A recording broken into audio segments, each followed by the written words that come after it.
आपके हम कुछ सवाल लेने की कोशिश करेंगे। 30 मिनट का वक्त हमने उसके लिए तय कर रखा है। इस तरह से ये 2 घंटे की बहस पूरी होगी। 2-3 बुनियादी बातें हैं जिनका हमें ध्यान रखना है। किसी भी किस्म की नारेबाजी में हमें शरीक नहीं होना है। ये हल्ला गुल्ला नहीं है, क्योंकि पूरी दुनिया देख रही है, तो एक नज़ीर कायम करनी है, एक उदाहरण लोगों के सामने रखना है कि पढ़े लिखे लोग इत्तेफाकी और ना इत्तेफाकी रखते हुए भी, एक दूसरे से सहमति और असहमति रखते हुए भी बात कह सकते हैं। यहाँ पर मेरे JNU के प्रोफेसर बैठे हैं, पुरुषोत्तम अग्रवाल जी, जिन्होंने हमें क्लास में सिखाया है कि सहमति का साहस और असहमति का विवेक, और इसका ठीक उलट भी, ये बड़ा जरूरी है। दूसरी बात, ये किसी एक धर्म के बारे में बहस नहीं है, ये बात सबको स्पष्ट होनी चाहिए। किसी धर्म को महान बताने या किसी धर्म को कमतर बताने की ये बहस नहीं है। तो यदि कोई इस उम्मीद से देख रहा है या यहां आया है, तो मैं आपको आश्वस्त करना चाहता हूं कि आपको नाउम्मीदी हाथ लगेगी। इस बहस में बहुत ज्यादा धार्मिक प्रतीकों के इस्तेमाल को लेकर भी, ये दोनों लोग जो अभी आपको गंभीर दिख रहे हैं, भले लोग हैं, कल शाम को चाय पर मिले थे, बहुत हंसी मजाक भी इनके बीच हुआ था, और गलबैयां डालते हुए एक तस्वीर भी हुई थी। ये इस बात का प्रमाण है कि इंटरनेट पर जो हल्ला मचा हुआ है उसके मुकाबले ये दोनों लोग बहुत ही अच्छे शांत ढंग से बहस के लिए राजी हो गए हैं। ट्विटर की बातें ट्विटर तक सीमित, एलन मस्क आजकल उसको एक्स कहते हैं। और अब इस बहस की शुरुआत, मैं इन विद्वानों का, हालांकि इनको परिचय की जरूरत नहीं, पर हो सकता है, हमें पत्रकारिता में सिखाया जाता है कि नेवर अज्यूम, विज्ञान भी यही कहता है। मुफ्ती शमाइल नदवी साहब इस्लामिक विद्वान, शिक्षाविद हैं, कोलकाता के वाहियान फाउंडेशन के संस्थापक हैं, लखनऊ की प्रतिष्ठित दारुल उलूम नदवतुल उलमा से ग्रेजुएशन किया है, सोशल मीडिया और सार्वजनिक मंचों पर अध्यापन और बौद्धिक कामों में सक्रिय हैं, और इस समय इंटरनेशनल इस्लामिक यूनिवर्सिटी मलेशिया से PhD कर रहे हैं। अच्छी बात यह है कि पढ़ाई के साथ साथ ट्रैवल ब्लॉग भी बनाते हैं। पेट्रोनस टावर के सामने का ब्लॉग हमने देखा। हमारे साथ जावेद अख्तर साहब हैं। जावेद अख्तर साहब कवि हैं, शायर हैं, गद्य भी लिखते हैं, फिल्मों के लिए संवाद लिखे हैं, गीत लिखे हैं। इससे इतर ये वैज्ञानिक सोच को लेकर या अपने डिक्लेयर्ड एथिज्म को लेकर भी मुखर रहते हैं और अपने तहीं रैशनैलिटी की बात करते हैं। देवियों और सज्जनों, डज गॉड एग्जिस्ट? इस सवाल का जवाब सब अपने अपने तहीं खोजने की कोशिश कर रहे हैं। कोई इसको गॉड डैम पार्टिकल की खोज बताता है, कोई गॉड पार्टिकल की खोज बताता है, कोई हिग्स बोसान की खोज बताता है, कोई ये सवाल जवाब तलाशने की कोशिश करता है कि मास एग्जिस्टेंस में आखिर आया कैसे, हुआ क्या था, सृष्टि के पहले, समय के पहले क्या था, और कोई ये कहता है कि ये सारी खोजें जिस मस्तिष्क में हो रही हैं प्रकृति के क्रम में, वो कैसे विकसित हुआ। मैं उम्मीद करता हूं कि हम आज इन बुनियादी सवालों के कुछ जवाब हासिल करने में कामयाब हूं। मैं सबसे पहले मंच पर आमंत्रित कर रहा हूं मुफ्ती शमाइल नदवी साहब को। आइए सर जी।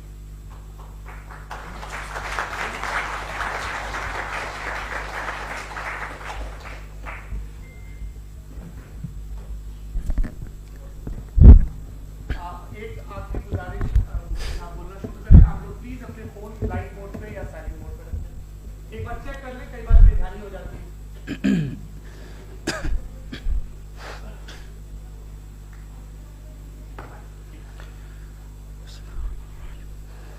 तमाम तारीफें उस क्रिएटर के लिए जिसने इस यूनिवर्स को एक मकसद के तहत पैदा किया है।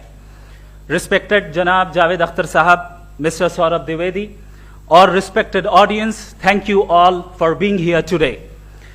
आज की डिबेट में चूंकि हम बात करने वाले हैं डज गॉड एग्जिस्ट के टॉपिक पर, तो ये एक ऐसा टॉपिक है जिसके मुताल्लिक कोई भी डिसीजन लेने के लिए अलग अलग स्टैंडर्ड्स हो सकते हैं। लिहाजा डिबेट के शुरू में यह जरूरी है कि हम ये जान लें कि आज के इस टॉपिक में कौन सा स्टैंडर्ड सही होगा और कौन सा गलत होगा। सबसे पहला स्टैंडर्ड जिसे मैं समझता हूं कि हमारे रिस्पेक्टेड जनाब जावेद अख्तर साहब बड़ी तेजी के साथ उसकी तरफ लपकेंगे, वो है साइंस। जबकि साइंस दर हकीकत खुदा के एग्जिस्टेंस को डायरेक्टली साबित करने या उसके एग्जिस्टेंस को डिनाई करने के लिए स्टैंडर्ड नहीं बन सकती। और उसकी वजह क्या है, ये मैं नहीं कह रहा, ये वो लोग कह रहे हैं जो साइंस के एक्सपर्ट्स हैं। नेशनल एकेडमी ऑफ साइंस कहती है science doesn't have the processes to prove और disprove the existence of God. Why?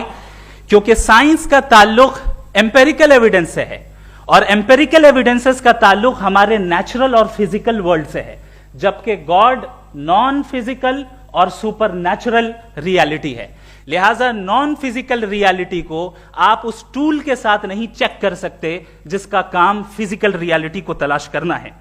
लिहाजा आज इस डिबेट में गॉड की एग्जिस्टेंस को साबित करने या उसे डिनाई करने में साइंटिफिक एविडेंस को एक्सेप्ट नहीं किया जाएगा। दूसरा स्टैंडर्ड हो सकता है रेविलेशन, कि रेविलेशन के जरिए हम यह साबित करें कि गॉड एग्जिस्ट करता है या नहीं। लेकिन यह स्टैंडर्ड भी आज इररेलेवेंट है। क्यों? क्योंकि रेविलेशन मेरे नजदीक सोर्स ऑफ नॉलेज है, वैलिड सोर्स ऑफ नॉलेज है, लेकिन हमारे जावेद अख्तर साहब के नजदीक यह वैलिड सोर्स ऑफ नॉलेज नहीं है। लिहाजा आज की डिबेट में मैं एक भी एविडेंस किसी भी मजहबी स्क्रिप्चर से नहीं दूंगा ताकि जावेद अख्तर साहब के लिए वो अनएक्सेप्टेबल ना हो। तीसरा जो मेयार हो सकता है वो है ऑब्जर्वेशन, कि भाई कोई कहे कि हमें खुदा दिखाओ, अगर है तो दिखाओ, या ये कि खुदा के एग्जिस्टेंस पर एम्पेरिकल एविडेंस दो, तो यह है दर हकीकत गलत टूल का इस्तेमाल करना। यह ऐसा ही है कि जावेद साहब मुझसे यह मुतालबा करें कि मुफ्ती साहब आप मेटल डिटेक्टर के जरिए प्लास्टिक डिटेक्ट करके दिखाएं। अब चूंकि प्लास्टिक डिटेक्ट नहीं हो पा रही है लिहाजा plastic does not exist. No, you are using the wrong tool. इस टूल से प्लास्टिक को डिटेक्ट नहीं किया जाता। लिहाजा मैं समझता हूं कि गॉड के एग्जिस्टेंस पर एम्पेरिकल एविडेंस का मुतालबा करना एक बचकाना मुतालबा है और हमारे रिस्पेक्टेड जनाब जावेद अख्तर साहब इस स्टेज से अब बहुत आगे निकल चुके हैं। अब बचता है एक ही स्टैंडर्ड, और वो स्टैंडर्ड है अक्ल, लॉजिक, रीजनिंग। और यही वो स्टैंडर्ड है जिसके तहत गॉड की एग्जिस्टेंस को साबित किया जाएगा या गॉड की एग्जिस्टेंस को डिनाई किया जाएगा। लेकिन चूंकि ये बहुत इंपॉर्टेंट और सेंसिटिव टॉपिक है, इसलिए लॉजिकल आर्ग्यूमेंट भी ऐसा होना चाहिए जो डेफिनेटिव हो, इनडेफिनेटिव ना हो, जो 2 और 2 4 की तरह बिल्कुल वाजे हो, जिसे लॉजिकली रिजेक्ट करना पॉसिबल नहीं हो।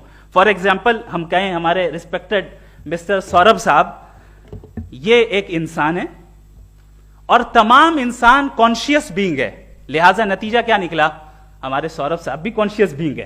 क्या ये इनडेफिनेट आर्ग्यूमेंट है या डेफिनेट आर्ग्यूमेंट है? ये डेफिनेट आर्ग्यूमेंट है।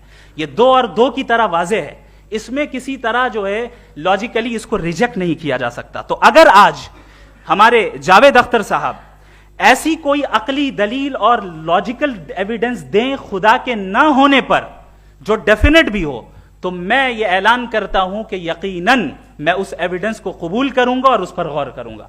लेकिन साथ में यह भी ऐलान कर देता हूं प्रेडिक्शन के तौर पर कि ऐसा कोई डेफिनेट आर्ग्यूमेंट कोई नहीं पेश कर सकता। दलील हम देंगे और डेफिनेटिव दलील देंगे, लॉजिकल दलील देंगे, ऐसी दलील देंगे जो एंटायर एथिस्टिक वर्ल्ड उसे रेफ्यूट नहीं कर सकती। चलें अब हम एक एग्जाम्पल सोचते हैं, एक सिनेरियो, सिंपल सिनेरियो, तमाम ऑडियंस से गुजारिश है, हम और आप एक आइसोलेटेड आइलैंड पर हैं, ऐसा आइलैंड जहां पे हमसे पहले कोई कभी नहीं गया। चलते चलते आपके सामने अचानक आपने देखा एक पिंक कलर की बॉल पड़ी हुई है। सबसे पहला सवाल आपके जहन में क्या आएगा कि यह बॉल यहां क्यों आई, कैसे आई, ये पिंक कलर की ही क्यों है, कोई और कलर भी हो सकता था, ये इसी शेप में क्यों है, कोई और शेप भी हो सकता था। नेचुरली आप इस तरफ पहुंचेंगे कि कोई ना कोई है जिसने इन स्पेसिफिक प्रॉपर्टीज के साथ इस बॉल को बनाया है और यहां पे रखा है। चूंकि आप जानते हैं कि ये जो बॉल है इसका एग्जिस्ट करना जरूरी नहीं है, ये एग्जिस्ट कर भी सकती थी, नहीं भी कर सकती थी, और एग्जिस्ट करना ही था तो किसी और फॉर्म में करती, किसी और कलर में करती। अब आप इस बॉल को एक्सपैंड करते चले जाएं, एक्सपैंड करते चले जाएं, एक्सपैंड करते चले जाएं, यहां तक कि ये बॉल यूनिवर्स के साइज की हो जाए। बताइए कि क्या साइज के बढ़ जाने से सवाल बदल जाएगा? हरगिज नहीं बदलेगा। अभी भी सवाल रहेगा ये यूनिवर्स कहां से आया, इन स्पेसिफिक प्रॉपर्टीज के साथ कहां से आया, क्यों आया, किसने बनाया, यह सवाल उस वक्त भी वैलिड रहेगा। लेकिन यह सवाल अगर हम जनाब जावेद अख्तर साहब से करें तो चूंकि इनका वर्ल्ड व्यू एथिस्टिक है, और सिर्फ इनका नहीं, मतलब जितने भी एथिस्ट हैं और एथिस्टिक वर्ल्ड व्यू को रखने वाले से अगर आप ये सवाल करें कि ये यूनिवर्स कहां से आया, तो इनका जवाब या तो आर्ग्यूमेंट फ्रॉम इग्नोरेंस होगा या डॉगमेटिक होगा। या तो ये कहेंगे कि मुझे नहीं पता कि ये कहां से आया, लिहाजा गॉड डज नॉट एग्जिस्ट, ये आर्ग्यूमेंट फ्रॉम इग्नोरेंस है। या ये कहेंगे कि ये यूनिवर्स खुद ब खुद बन गया, इसका मतलब ये है कि उस बॉल को भी खुद ब खुद बन जाना चाहिए, लेकिन बॉल के ताल्लुक से ये एक्सप्लेनेशन एक्सेप्ट नहीं की जाएगी कि ये खुद ब खुद बन गई, लेकिन यूनिवर्स के ताल्लुक से कर दिया जाएगा। इसे हम दूसरे अल्फाज में डॉगमा भी कह सकते हैं। दूसरी चीज, हमारे जावेद अख्तर साहब जरूर गॉड ऑफ गैप्स की मिसाल भी जरूर देंगे, और मिसाल देंगे कि पहले जमाने में बिजलियां कड़कती थी तो लोगों ने किसी एक खुदा की तरफ, और बारिश होती थी तो दूसरे खुदा की तरफ मंसूब कर दिया, उनके पास दलील नहीं थी। यह हमारा वर्ल्ड व्यू है ही नहीं, यह हमारा वर्ल्ड व्यू है ही नहीं, क्योंकि नेचुरल फेनोमेना के प्रोसेस की इंटरप्रिटेशन को जान लेने से यह कहां से साबित हो गया कि गॉड एग्जिस्ट नहीं करता है। इस पर मैं इंशाअल्लाह अभी आगे बात करूंगा। आप हजरात ये भी देखेंगे, और मैं ये एक्सपेक्ट करता हूं कि हमारे रिस्पेक्टेड जनाब जावेद अख्तर साहब जरूर इमोशनल आर्ग्यूमेंट्स भी देंगे, जो कि एक लॉजिकल फेलेसी है जब बात आती है ट्रुथ को डिसाइड करने में। क्यों? मिसाल के तौर पर वो कहेंगे कि अगर गॉड है तो ईविल क्यों एग्जिस्ट करता है, जबकि मैं कहता हूं ईविल का एग्जिस्ट करना गॉड के एग्जिस्ट करने की दलील है, उसके खिलाफ नहीं है। चूंकि अगर गॉड है तो हम सब उसके सामने अकाउंटेबल हैं, और अगर हम अकाउंटेबल हैं तो अकाउंटेबिलिटी के लिए ईविल का मौजूद होना जरूरी है, उसके बगैर हम अकाउंटेबल नहीं हो सकते। और अगर हम अकाउंटेबल नहीं हैं तो हम जनाब जावेद अख्तर साहब से पूछेंगे कि आप बताएं कि फिर सफरिंग इस दुनिया में क्यों है? अगर खुदा नहीं है तो सफरिंग क्यों है? और उन लोगों के जज्बे का क्या जिनके अंदर सफरिंग के बाद इंतकाम लेने का जज्बा पाया जाता है और वो इस दुनिया से ऐसे ही चले गए, क्या उनकी सारी तकलीफें बेकार चली जाएंगी? अब आ जाएं उसी एग्जाम्पल की तरफ कि बॉल, मुझसे अगर कोई पूछे इस बॉल को किसने बनाया और या इस एक्सपेंडेड बॉल को किसने बनाया, मैं कहूंगा कि चूंकि ये यूनिवर्स और इस यूनिवर्स की तमाम चीजें कॉन्टिंजेंट हैं। कॉन्टिंजेंट होने का मतलब ये होता है कि जो अपने एग्जिस्टेंस पे किसी के ऊपर डिपेंड करती हो, तो जाहिर है ये यूनिवर्स कॉन्टिंजेंट है। और अगर कोई चीज कॉन्टिंजेंट नहीं है तो मैं रिक्वेस्ट करूंगा कि मुझे दिखा दें कि कौन सी चीज यूनिवर्स में कॉन्टिंजेंट नहीं है, हम भी जरा गौर कर लें और हम भी देख लें।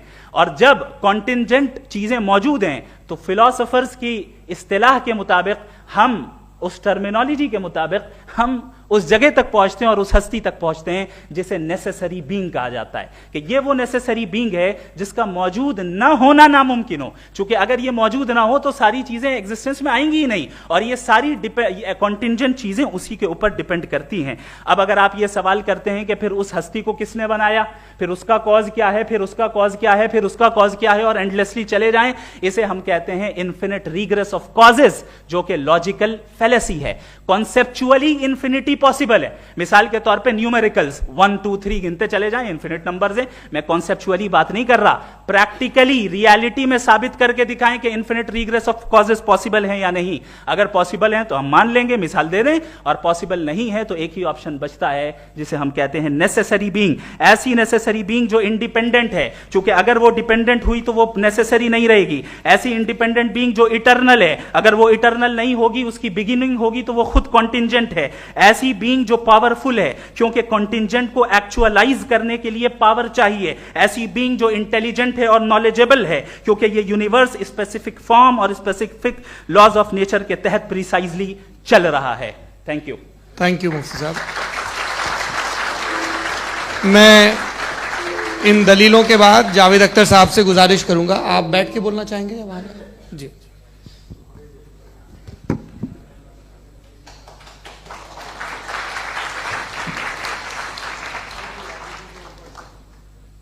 पहले तो मैं मुफ्ती साहब को एक अच्छी खबर देना चाहूँगा कि मेरी नॉलेज साइंस के बारे में बड़ी मामूली है, तो आप फिक्र ना करें उसकी, लेकिन कुछ कॉमन सेंस है मुझ में। देखिए, ये खुदा का तस्वुर कोई नया तस्वुर नहीं है, ये सदियों से रहा है। ये कुछ रिलीजन 3000 साल पुराने होंगे, 4000 साल पुराने होंगे, लेकिन इंसान कोई 10,000 12,000 साल से एग्जिस्ट करता है होमो सेपियन की शक्ल में, और हमेशा कुछ ना कुछ मजहब रहे। ये मजहब जाहिलों के नहीं थे, ये मजहब एक ऐसी ग्रीक सोसाइटी के थे जहाँ बड़े बड़े फिलोसफर्स पैदा हुए। ये मजहब इजिप्शियंस के थे जिन्होंने पिरामिड्स बनाए थे। ये रोमन्स के थे कि जिनका आर्किटेक्चर और सेनेट यानी पहली बुनियाद डेमोक्रेसी की, लिमिटेड थी मगर डेमोक्रेसी थी, ये उन लोगों ने किए थे। तो इनका जो जुपिटर था, रा था, ज़्यूस था, उन्हें उस पर इतना ही एतमाद था जितना आज किसी मजहबी आदमी को अपने खुदा पे होगा। क्रिश्चियनिटी आने से पहले यूरोप में एक मजहब था जर्मेनिक रिलीजन। उसका एक खुदा था, उसकी एक बीवी थी, उसके 2 बेटे थे, एक बेटी थी। फिर जर्मनी में जब यूरोप में क्रिश्चियनिटी आई तो वो खुदा, उसकी बीवी और पूरे ख़ानदान चला गया। तो हमने, अगर हम हिस्ट्री देखें तो खुदा जो है वो ज़्यादातर फ़नी है, वो हमेशा रहे नहीं। और वो जो लोग इन्हें मानते थे उनको आप कहें वो तो जाहिल थे, उन्हें तो कुछ पता ही नहीं था, ऐसा नहीं है। वो अपने वक्त में बड़े काबिल लोग थे और अपने वक्त में उन्होंने बड़े बड़े काम किए हैं, फिलोसफर्स थे, साइंटिस्ट थे। लेकिन उनका मजहब कहाँ गया, उनके खुदा कहाँ गए? आज जो खुदा हैं दुनिया में लोग उन्हें मानते हैं। आपको क्या मालूम कि कितने बरसों के बाद क्या होने वाला है? हम यूरोप में देखते हैं तो चर्च खाली हैं। तो वक्त के साथ चीज़ें बदलती हैं। जहाँ तक इसका ताल्लुक है मजहबों का, हर मजहब आपसे एक चीज़ मांगता है, फेथ। ये फेथ क्या चीज़ होती है? What is the difference between faith and belief? ये तो बहुत ही अहमखाना बात होगी कि कोई आदमी कहे साहब अगर खुदा है तो मुझे दिखाइए। ये तो जाहिलाना बात हुई। मैंने तो नॉर्थ पोल नहीं देखा है, मगर मैं मानता हूँ कि नॉर्थ पोल है। मैं क्यों मानता हूँ? इसलिए कि अगर ये दुनिया राउंड है तो उसका कोई टॉप होगा। कुछ लोग हैं जो वहाँ गए भी हैं, कॉमन सेंस कहता है कि ऐसा होगा, सबूत है, गवाह है, रीज़न है। तो ये मेरा फेथ नहीं है। तो फेथ में और बिलीफ में डिफरेंस क्या है? जो मजहब मांगता है आपसे, हर मजहब फेथ मांगता है। फेथ का मतलब ये है कि ना कोई गवाह हो, ना कोई सबूत हो, ना कोई रैशनल हो, ना कोई लॉजिक हो, ना कोई प्रूफ हो, मगर तुम एक बात को मानो। ये है फेथ।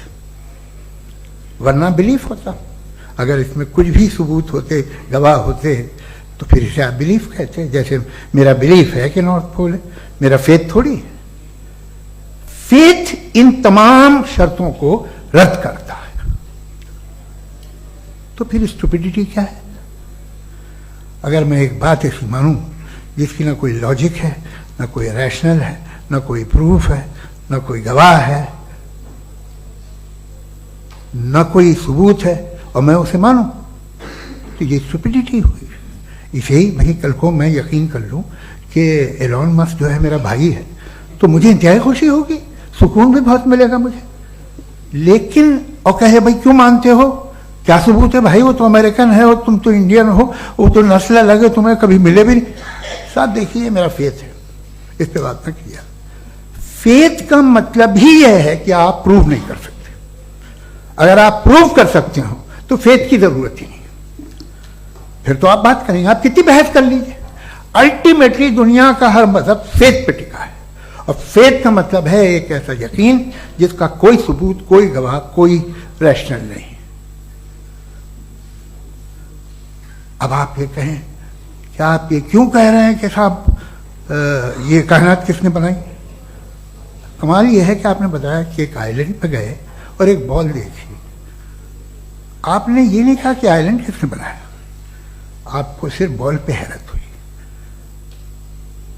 हमने आइलैंड पे हमने हैरत नहीं की, होते हैं आइलैंड। इसी तरह ये आइलैंड है, सितारे, ये गैलेक्सीज, ये सब आइलैंड हैं खला में। हम उन्हें टेकन फॉर ग्रांटेड लेते हैं, हम पूछते नहीं किसने बनाए। आपने जजीरे के बारे में भी नहीं पूछा है। मेरी पैदाइश कैसे हुई? क्या मैं प्लान पैदा हुआ था? I was plan to be born, या एक लकी स्पर्म था जो किसी एग से चिपक गया? मेरी पैदाइश रैंडम, और इंसाफ जिसे आप कहते हैं, इंसाफ का तो नेचर से कोई वास्ता ही नहीं। जो आप कहते हैं कि एक दिन इंसाफ मिलेगा, इंसाफ is a human concept, nature में कोई इंसाफ नहीं। अगर शेर हिरन को खा जाता है तो उसे कोई सजा नहीं मिलती। अगर एक आंधी आती है और हरे भरे पेड़ों को उखाड़ के फेंक देती है तो आंधियों की जेल नहीं होती है। नेचर में इंसाफ नहीं, इसलिए मुझे नेचर को इंसाफ की जरूरत भी नहीं। नेचर तमाम एक है। अब हम कहें कि साहब ये देखिए जो मैंने खाना खाया था ये मेरी आंख तो नहीं यूं कर दिया उसे तो इसे सजा मिलनी नहीं, वो सिस्टम है, ऐसे ही चल रहा है। नेचर बगैर इंसाफ के है। इंसाफ इज अ ह्यूमन कॉन्सेप्ट। तो जो आपसे कहता है कि मैं तुम्हें इंसाफ दूंगा वो इंसानी जहन की पैदावार है। ये नेचुरल है ही नहीं, ये आसमानी है ही नहीं। नेचर का तसव्वुर, इंसाफ का तसव्वुर। भाई आप साथ मिलते हैं, अब आप लेफ्ट हैंड ड्राइव करते हैं, ये क्या है? तमाम सच, तमाम नेकी, तमाम शराफत लेफ्ट हैंड ड्राइव है। वरना क्या होगा, या तो आप क्रॉस कर देंगे, आपका एक्सीडेंट हो जाएगा, या आप किसी को मार देंगे, या ट्रैफिक जैम हो जाएगा। झूठ, बेईमानी, रिश्वतखोरी, ये तमाम जो है driving on the wrong side है। इसके ऊपर कुछ नहीं। ये तो हमने बनाया, जैसे हमने लेफ्ट हैंड ड्राइव बनाई है। ये कॉन्सेप्ट ऑफ इंसाफ जो है ये हमारा है, इसका नेचर से कोई वास्ता नहीं। शेर खा जाता है हिरन को, उसे जेल होती है क्या?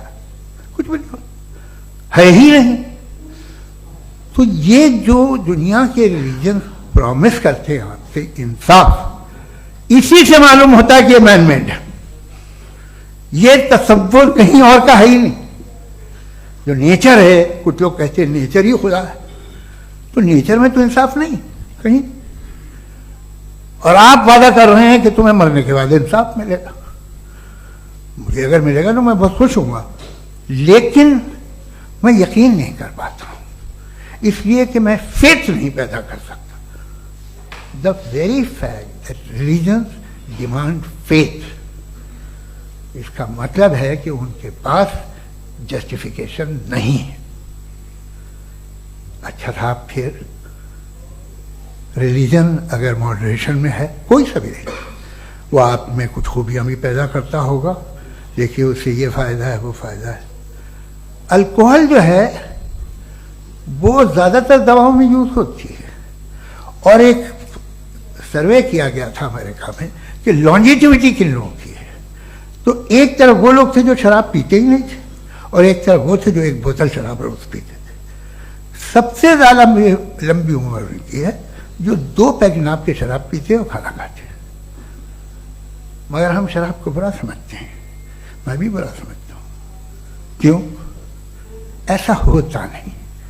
कुछ चीजों में आदत होती है कि वो बढ़ती है। आज तक में एक आदमी दूध पीता है, आप 10 साल बाद भी मिलेंगे तो एक ही गिलास पीता होगा। ऐसा नहीं होता, सुबह से दूध पीता रहता है। मिल्कोहलिक मैंने नहीं देखे, अल्कोहलिक होते हैं। ये टेंडेंसी है मजहब की कि वो बढ़ता है, जैसे कैंसर बढ़ता है, जैसे शराब बढ़ती है। कुछ लोग होंगे जो उसे सही तरह से यूज करते। मुझे यकीन है कि हमारे मुफ्ती साहब भी उनमें से एक, इनसे बहुत खुशी हुई मुझे इनसे मिलकर। लेकिन कितने लोग हैं कि आज आप देखते हैं दुनिया में जो तबाहियां हैं, इनमें कितना हाथ है उन लोगों का जो बिलीवर कहते था मजहब ये नहीं कहता, ना कहता होगा, मगर जब ये मजहब पीते हैं तो ऐसे बिहेव करते हैं। थोड़ा सा अगर हो तो शायद बहुत अच्छी बात, लेकिन शराब थोड़ी सी नहीं रहती, उसमें टेंडेंसी है पहले। थोड़ा सा अगर 2-3 कैंसर के सेल हो ना बॉडी में तो आदमी स्लिम रहेगा, लेकिन वो 2-3 सेल नहीं रहते, वो मल्टीप्लाई होते हैं। जावेद साहब टाइम पूरा हो गया। टाइम हो गया तो बस बात खत्म हो गई। अच्छा, मुझे कुछ और कहने को था भी नहीं। जी, मैं पहले जवाबी दौर के लिए इनवाइट कर रहा हूं मुफ्ती साहब को। Your rebuttal round 1, you have 7 minutes.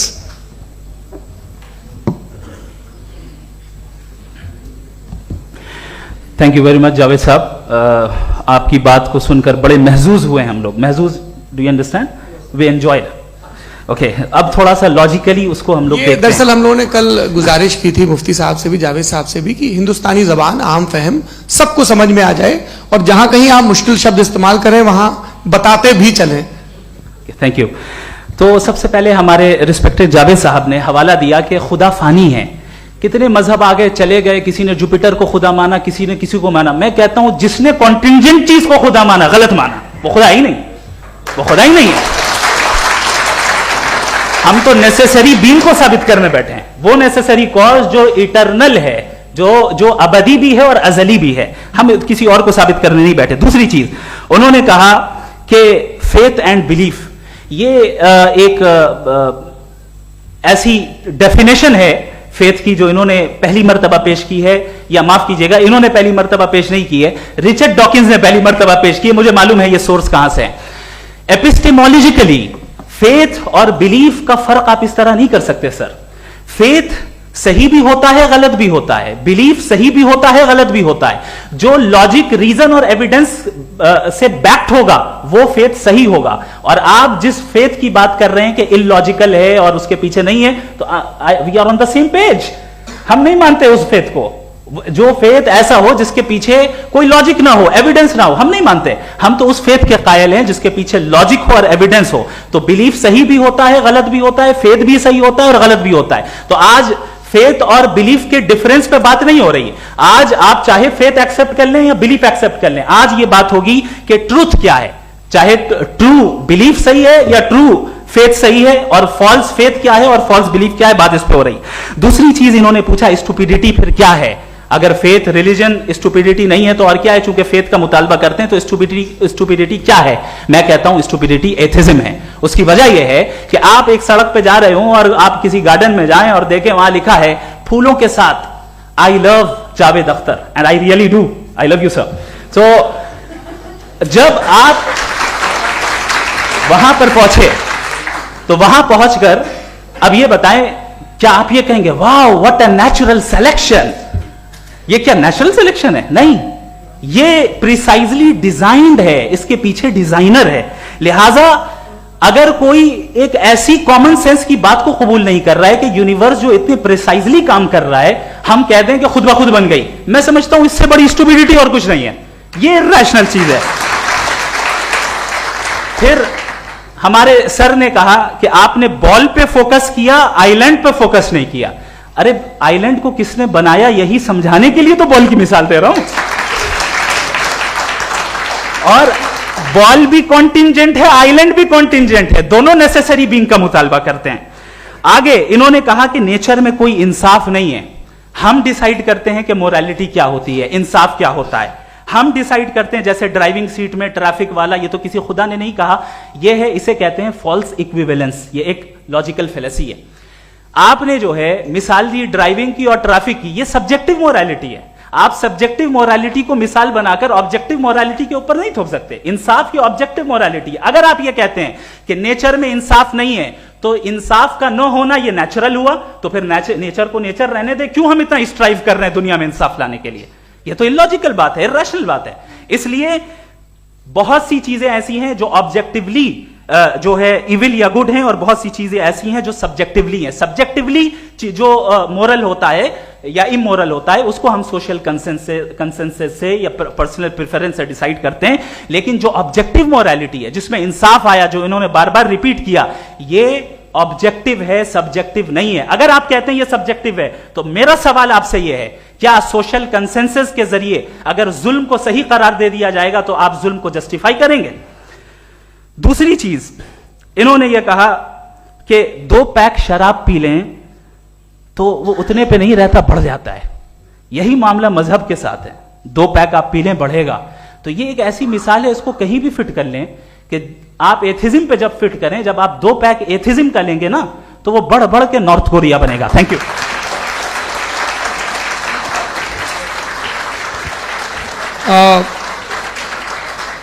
First round के रिबटल के लिए मैं जावेद साहब को इनवाइट कर रहा हूं। आपके पास 7 मिनट का वक्त है, रीसेट कर दीजिएगा प्लीज। मुझे इस बात की खुशी है कि मुफ्ती साहब ने भी मान लिया कि नेचर में कोई इंसाफ नहीं है। तो कोई भी चीज़ जो इंसान ने नहीं बनाई है उसमें इंसाफ नहीं होता है।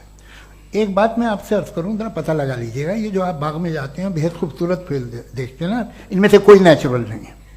ये सारे फूल क्रॉस करके बनाए गए हैं। जो जंगल में फूल होते हैं निहायत मामूली होते हैं, ये फूल इंसानों ने बनाए हैं। जो आप बाग में देख के वाह वाह कहते हैं, ये इंसानों के बनाए हुए हैं। डिफरेंट फूलों को क्रॉस करके, डेवलप करके, फिर क्रॉस करके इस तरह से बनाए गए। नेचुरल फ्लावर नहीं। किसी जंगल वीरान में जाके आप गुलाब के फूल नहीं देखेंगे। ये सब बनाए हुए इंसान ने, बहुत से काम इंसान ने किए हैं।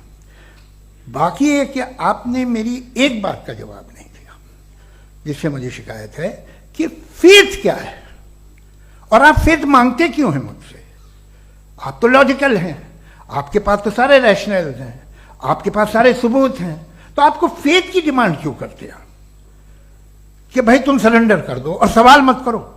कोई मजहब सारे सवाल करने की इजाजत नहीं देता है और मना करता है कि ज्यादा सवाल ना करो, बह जाओगे तुम। आप क्यों रोकते हैं? हकीकत यह है कि इंसानी तारीख क्या है। इंसानी तारीख यह है कि दुनिया में दो तरह के लोग हुए हैं। एक वो जिन्होंने अपनी लाइल्मी की परस्तिश की है, दूसरे वो जिन्होंने अपनी इग्नोरेंस या लाइल्मी से झगड़ा किया है और मालूम किया है कि क्या है।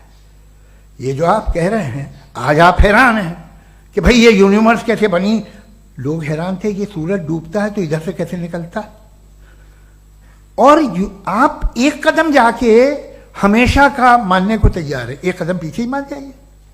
भाई आप इसके बाद जाते हो, कहते सवाल ना करना कि ये कहां से आया, ये पावर तो हमेशा से हमेशा रहेगी। तो आप यूनिवर्स के बारे में मानने में क्या तकलीफ है? एक कदम पहले रुक जाइए। ये हमेशा से थी या नहीं थी, हमें मालूम नहीं है। और ये कहना कि हमें मालूम नहीं है, कमाल ये है कि दुनिया के सारे मजहब सब जानते हैं ये दुनिया कैसे बनी थी, कैसे मिटेगी, मरने के बाद क्या होगा, इनको सब इल्म है। इनको किसी को डायनासोर होते थे पहले ये नहीं पता था, किसी को नहीं पता। किसी भी दुनिया की मजहबी किताब में डायनासोर का जिक्र नहीं है। लेकिन बाकी सब बातें, how to make universe in 4 easy lessons and बाकी सब पता है। जिसको सब पता है वो गड़बड़ है। हम में ये इंकिसार, ये ह्यूमिलिटी होनी चाहिए कि हम ये कहें कि हमें ये बहुत सारी बातें नहीं मालूम, लेकिन हम उनकी परस्तिश ना करना, अपनी लाइल्मी को की परस्तिश ना करें, हम उसे पता लगाने की कोशिश करें। जिस दुनिया में आप बैठे हैं सर, ये हॉल जो है, ये इलेक्ट्रिसिटी जो है, ये माइक जो है, जिस हवाई जहाज से आप आए थे, वो जिस कार से आप यहाँ आए हैं, ये सब उन लोगों की बनाई हुई है जिन्होंने सवाल किए थे। ये दुनिया जिसमें आप आज आराम से हैं, ये उन लोगों की बनाई है कि जिन्होंने सवाल किए थे। और हर स्टेज पे इन सवालों को मकरूह कहा गया था, गलत कहा गया था। आप जरा तारीख पढ़िए, एक बड़ी दिलचस्प किताब है बर्ट्रैंड रसेल की, जिसमें उसने रिलीजन एंड साइंस कि कब से रिलीजन जो है साइंस के अगेंस्ट है। और हद तो यह है कि भाप के इंजन के खिलाफ थे, स्टीम इंजन के भी खिलाफ थे, और फतवे हुए उन पे, वेटिकन ने दिए। तो ये हमेशा, अभी जैसे ही ये राइट विंगर आते हैं अमेरिका में पावर में, तो वो जो अपना ये क्या बोलते हैं उसे, सीड क्या बोलते हैं, सीड क्या जो, हाँ नहीं सीड जो होते हैं जिन पे जी, नहीं भाई, वो जो ह्यूमन बॉडी के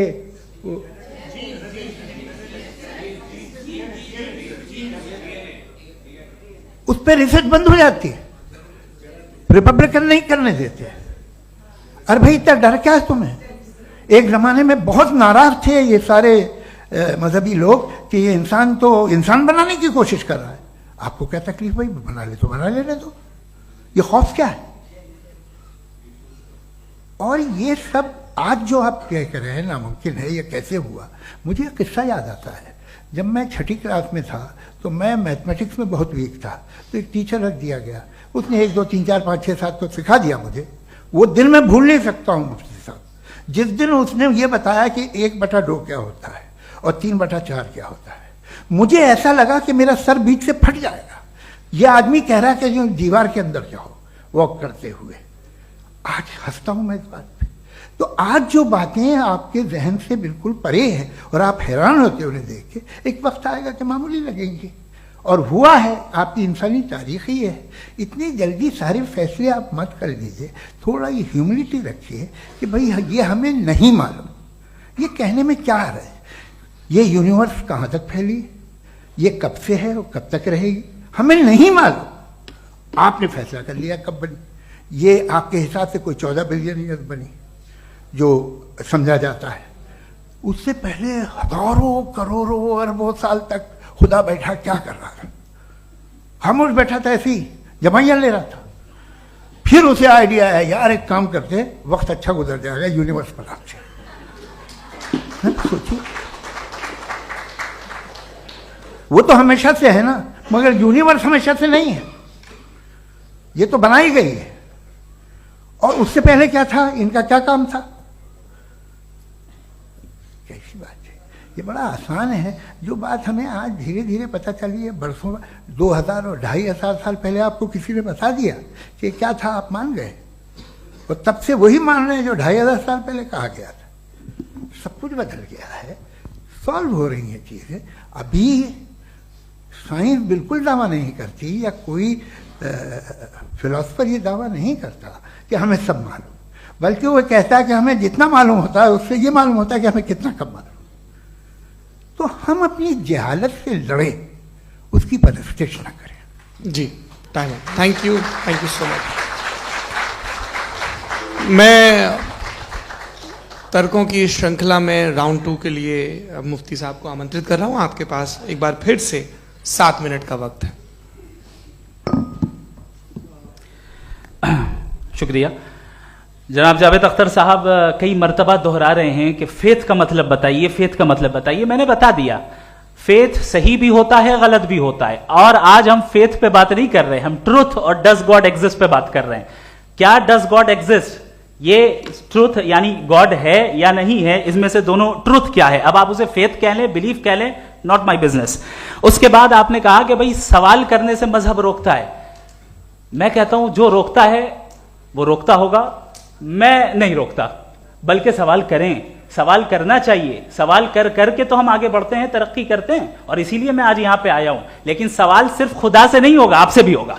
सवाल एथिज्म से भी होगा, सवाल सिर्फ मजहब से नहीं होगा, सबसे होगा। और आज मैं सवाल करूंगा और उम्मीद है कि आप जवाब देंगे। अभी तक आपने वैसे कॉन्टिंजेंसी आर्गुमेंट का कोई जवाब नहीं दिया। चलें, आपने कहा यूनिवर्स के बारे में इटर्नल क्यों नहीं बोल देते। ये चूंकि लॉजिकली पॉसिबल ही नहीं है कि यूनिवर्स इटर्नल हो। यूनिवर्स एक कॉन्टिंजेंट चीज है जो टाइम एंड स्पेस के पाबंद है, टाइम एंड स्पेस से बाउंड है। जो टाइम एंड स्पेस से बाउंड होगा वो कॉन्टिंजेंट होगा, जो कॉन्टिंजेंट होगा वो उसकी बिगिनिंग हुई होगी, जिसकी बिगिनिंग हुई होगी वो इटर्नल नहीं हो सकता। ये तो कॉमन सी बात है। आपने कहा कि किसी मजहबी किताब में डायनासोर का जिक्र नहीं है। अफसोस कि आज तक किसी मैथमेटिक्स के किताब में मुझे डायनासोर का जिक्र नहीं मिला। तो इसका मतलब मैथमेटिक्स की किताब बेकार है? नहीं, उसका वो टॉपिक नहीं है। रेवलेशन का और मजहबी किताबों का टॉपिक ये नहीं है कि आपको आके बताए साइकिल कैसे बनाते हैं, या आकर ये बताएं कि जो है डायनासोर कब था। वो तो मोरालिटी सिखाने आया है, गॉड के बारे में बताने आया, नॉन फिजिकल रियलिटी की हकीकत को सिखाने के लिए आया।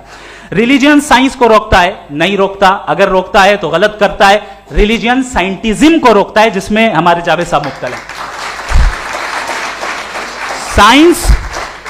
साइंस और साइंटिज्म में फर्क है। साइंटिज्म यह है कि आप समझें कि साइंस और साइंटिफिक मेथोडोलॉजी ये नॉलेज को हासिल करने का वाहिद सोर्स ऑफ नॉलेज है। यह है साइंटिज्म। हम इसे रिजेक्ट करते हैं।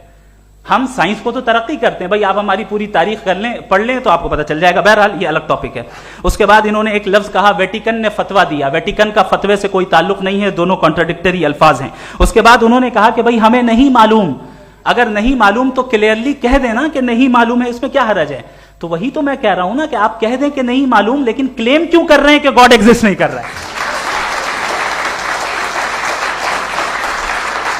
आप कह दें नहीं मालूम है, हो सकता है हो सकता ना हो, लेकिन आप क्लेम कर रहे हैं। The moment you say God does not exist, this is a claim, and now the burden of proof is upon you too, जैसे हमारे ऊपर है।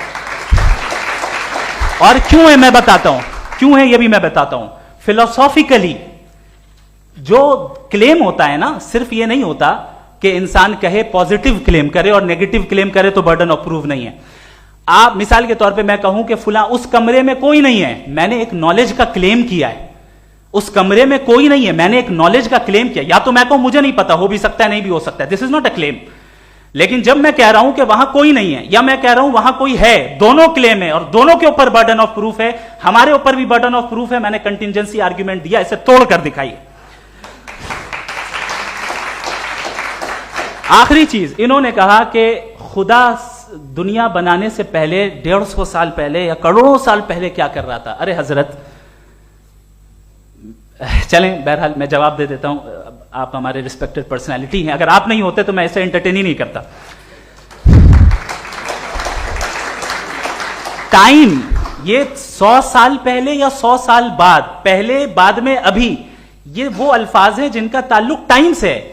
टाइम शुरू ही हुआ है यूनिवर्स की बिगिनिंग के बाद, तो उसके पहले खुदा क्या कर रहा था, सवाल इलॉजिकल है, ये फेलेसी है। यानी आप ये कह रहे हैं कि यूनिवर्स के बनने से पहले खुदा क्या कर रहा था, टाइम के बनने से पहले, पहले का ताल्लुक टाइम से, टाइम उस वक्त था ही नहीं, तो ये सवाल ही इनवैलिड है खुदा के ताल्लुक से।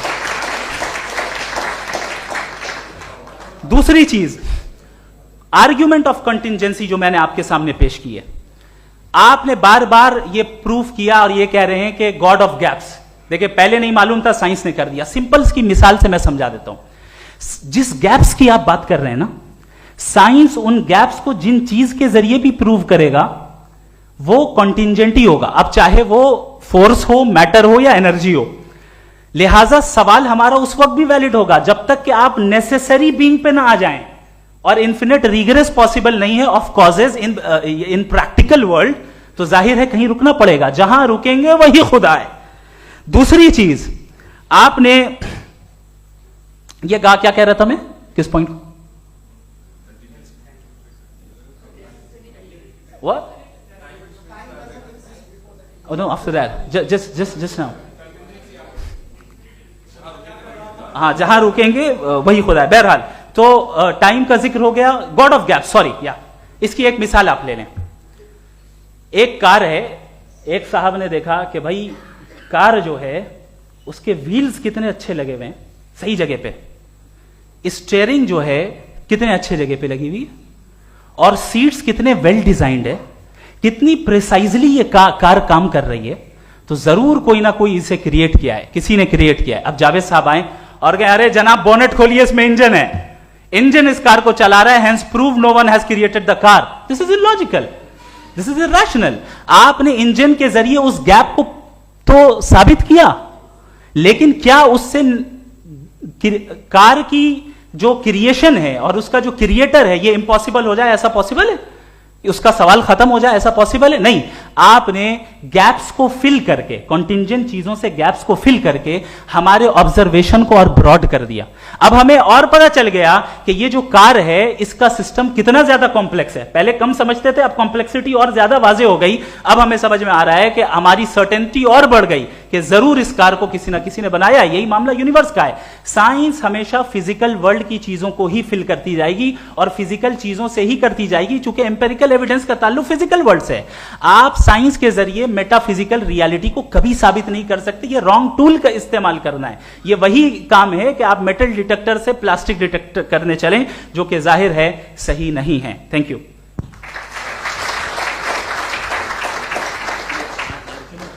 जी, ये आर्ग्यूमेंट का राउंड 2 है। हाँ। 7 मिनट है। पहले तो मैं आपसे अर्ज करूं कि आपने कहा कि जब कायनात ही नहीं थी तो वक्त भी नहीं था, कुछ भी नहीं था। कैसे नहीं था? खुदा था। एक एग्जिस्टेंस तो था ना खुदा का। तो जब खुदा था तो वक्त भी होगा। ऐसा नहीं कि कुछ भी नहीं था, खुदा था। अच्छा, बाकी एक आपने कहा साहब आप साबित कीजिए, आपके पास भी लॉजिक है, मेरे पास भी लॉजिक है। आप मेरा जिम्मेदारी नहीं है साबित करना कि खुदा है। बर्टन रसल ने बड़ी अच्छी बात कही। बर्टन रसल ने बड़ी अच्छी बात कही। मैं आपसे अगर ये दावा करूं कि एक चाय की केतली मरीख के चारों तरफ घूम रही है, मार्स के चारों तरफ, तो यह आपका काम नहीं है कि आप साबित करें कि कोई चाय की केतली नहीं है। ये मेरा काम है, मैंने दावा किया है। ये दावा तो मजहबी लोग करते हैं कि खुदा है, मैं क्यों साबित करूं कि नहीं है? जब तक आप मुझे कन्विंस नहीं कर देंगे मैं नहीं मानूंगा। आपकी जिम्मेदारी है, मेरी जिम्मेदारी नहीं है। दोयम ये कि ये जो आप कह रहे हैं जो गैप्स हैं, ये गैप जब जब किसी मजहब को चैलेंज करते हैं, जब ऐसा कोई बात आती है तो हंगामा हो जाता है कि जब वो चैलेंज करें किसी फेथ को। ये तमाम साइंस जो है इसे मुख्तलिफ जगहों पे मुख्तलिफ वक्तों में मजहब ने रोकने की कोशिश की है। ये किताब है religion and science Bertrand Russell की, पढ़िएगा, अच्छी लगेगी आपको। तारीख ही है साइंस, मजहब की साइंस से उसका यही रिश्ता है। अच्छा, अब ये हम सोचें कि बहरहाल ये वजूद जो है मजहब और ये बिलीव इन गॉड इंसान को बेहतर बना देता है, तो एक काम कीजिए, हिंदुस्तान वर्ल्ड का नक्शा लीजिए और मार्क कीजिए कि रिलीजन कहाँ कहाँ ज़्यादा है, कहाँ कहाँ, चाहे वो लैटिन अमेरिका हो या मिडल ईस्ट हो या फार ईस्ट हो या हिंदुस्तान के वो इलाके जहाँ मजहबियत ज़्यादा है। रख दीजिए नक्शा अलग। अब दूसरा नक्शा कि कहाँ कहाँ नाइंसाफ़ी, रिप्रेशन, औरतों के हुकूक की पामाली, जुल्म, डिक्टेटरशिप कहाँ है, नक्शा एक ही होगा। तो आप मुझे बताएं कि जो इसका तरकीब इस्तेमाल क्या है, खुदा का तरकीब इस्तेमाल तो बताइए। आप छोटी सी दवा सड़क पे बेचते हैं उसकी भी तरकीब इस्तेमाल बताते हैं। इसके इस्तेमाल से तो फायदा नहीं हुआ किसी को। जो सारे के सारे खराब मुल्क हैं, खराब समाज है, वो सारे जुल्म खुदा के नाम पे करते हैं। वो गलत करते हैं, सही करते हैं, मुझे क्या लेना देना उससे। इस्तेमाल से मालूम होता ना। एक विस्की की बोतल कभी शायद देखी हो आपने, लाल रंग की होती है, उस पर रोशनी और छपड़ा इंतहाई खूबसूरत लगती है, क्या बिगाड़ रही है किसी का? उसका इस्तेमाल गलत है, इसलिए आप उसे नापसंद करते हैं। इसका इस्तेमाल गलत है, इस तसव्वुर का इस्तेमाल ही गलत है और हमेशा से गलत हुआ है। आप देखिए, इंसानी तारीख देख लीजिए, आज देख लीजिए, हिंदुस्तान देखिए, दुनिया देख लीजिए, क्या हो रहा है। इसे कैसे इस्तेमाल कर रहे हैं फेथ वाले लोग? क्या फेयर हैं, जस्ट हैं, जो अपने खुदाओं पे यकीन रखते हैं? वो किस तरह के लोग हैं? वो लोगों को इंसाफ देते हैं, वो बेहतर इंसान बने। तो इस दवा का फायदा क्या है? चलो बहुत फायदा हो रहा तो मैं इस्तेमाल कर लूंगा। मुझे तो इस दवा का कोई फायदा दिखता ही नहीं। मुझे तो ऐसा लगता, मैं एक और बात बताऊं, अगर कोई आदमी मजहबी है और अच्छा आदमी है तो मैं उसकी बहुत इज्जत करता हूं, इसलिए कि मेरा ख्याल है मजहबी आदमी का अच्छा होना मुझसे अच्छा होने से ज़्यादा मुश्किल है। भाई हर चीज़ की एक लिमिट है। आप इतना भाग सकते हैं, इतना नहीं भाग सकते, इतना वजन उठा सकते, इतना नहीं उठा सकते, इतना दूर देख सकते हैं, इतना दूर नहीं देख सकते। उसी तरह कॉमन सेंस कहता है कि आप में नेकी का भी एक कोटा होगा। अब आप अगर सुबह जाते हैं अपनी इबादत गाह और इबादत करते हैं तो बाहर निकलते हैं तो आप तो यही महसूस करते हैं कि आपने एक बहुत अच्छा काम किया, आपकी नेकी का एक बहुत बड़ा कोटा खर्च हो गया जिससे किसी का कोई फायदा नहीं हो। मैं तो नहीं जाता हूँ तो मुझे तो किसी को खाना खिलाना पड़ेगा, किसी बेवा की मदद करनी पड़ेगी। मैं अपना कोटा कैसे कंज्यूम करूं? आप अपना कोटा, सारे मजहबी लोग इंतहाई यूजलेस कामों में यूज करते हैं। उसके बाद भी अगर आप में बच्ची है थोड़ी सी शराफत तो भाई वाह, क्या बात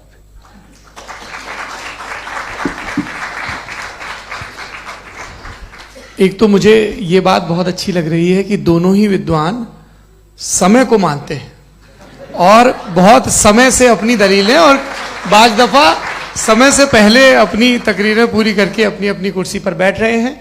ये इस आर्ग्यूमेंट का राउंड 2 पूरा हुआ। अब रिबटल का राउंड 2 है और उसके बाद क्रॉस एग्जामिनेशन होगा। नहीं, आपका आर्ग्यूमेंट हो गया सर। हमारे यहाँ स्कूल के सिलेबस में पंच परमेश्वर कहानी पढ़ाई जाती है, प्रेमचंद जी की लिखी हुई। आप निश्चिंत रहिए, आपके कोई राउंड में मिस नहीं होने दूंगा। रिबटल का राउंड 2 मुफ्ती शमाइल नदवी साहब।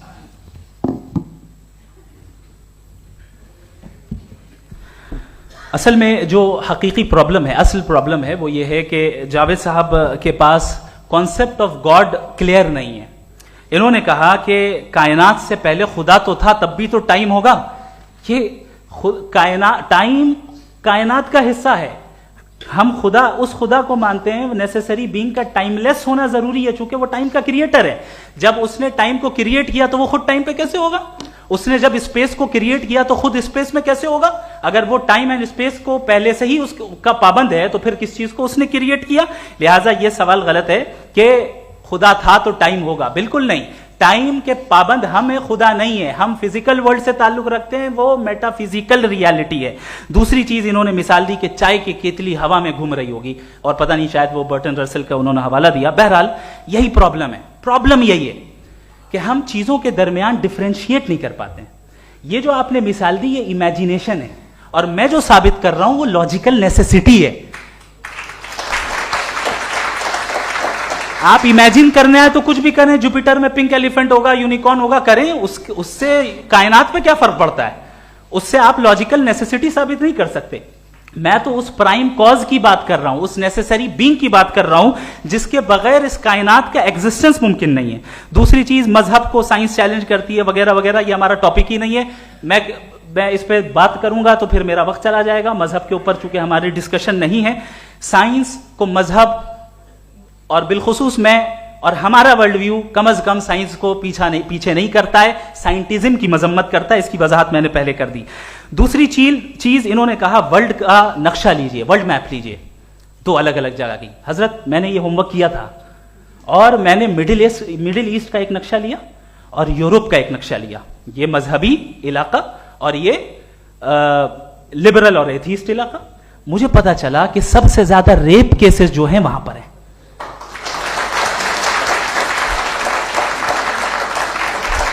मुझे यह पता चला यूएन की रिपोर्ट के मुताबिक, मैं अपने घर से नहीं लेके आ रहा, कि जो वर्किंग वुमेन है यूरोपियन कंट्रीज में उसमें 81% वुमेन सेक्सुअल हैरेसमेंट का वर्क में शुमार हो रही है। ये मिडिल ईस्ट में नहीं हो रहा है, वो मजहबी लोग हैं इसलिए नहीं हो रहा है।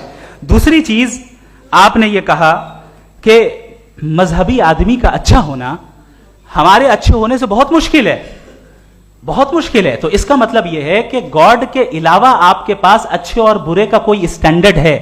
मैं चाहूंगा कि कन्वर्सेशनल स्टाइल वाली डिस्कशन और सेगमेंट पे इसी पे बात कर लेते हैं। Thank you very much.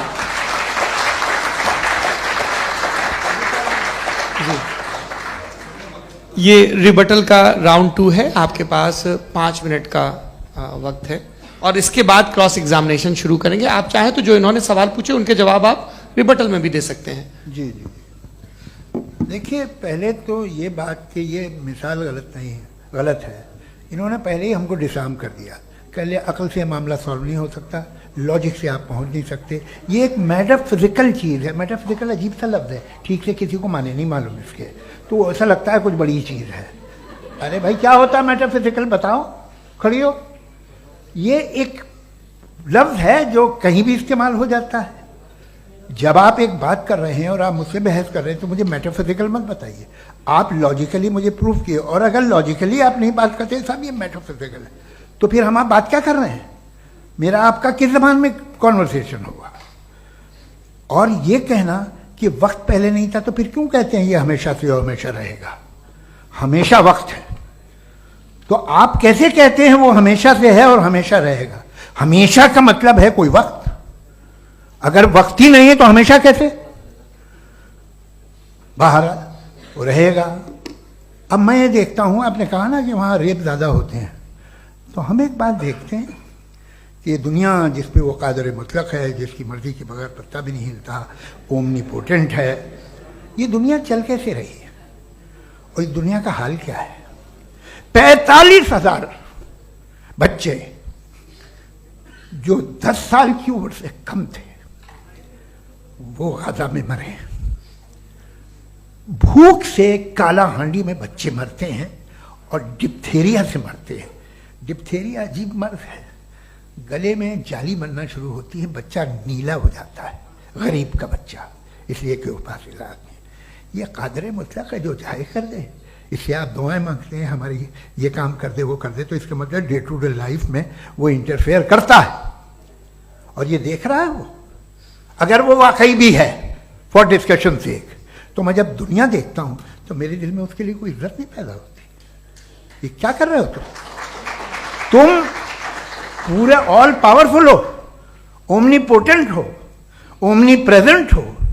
तुम तो वहां गाजा में रहे होगे ना, तुम हर जगह हो। तुम देख रहे थे कि बच्चे की कैसे धज्जियां उड़ रही, तुम देख रहे थे और तुम चाहती हो मैं तुम्हारी परस्तिश करूंगा, तुम हो भी।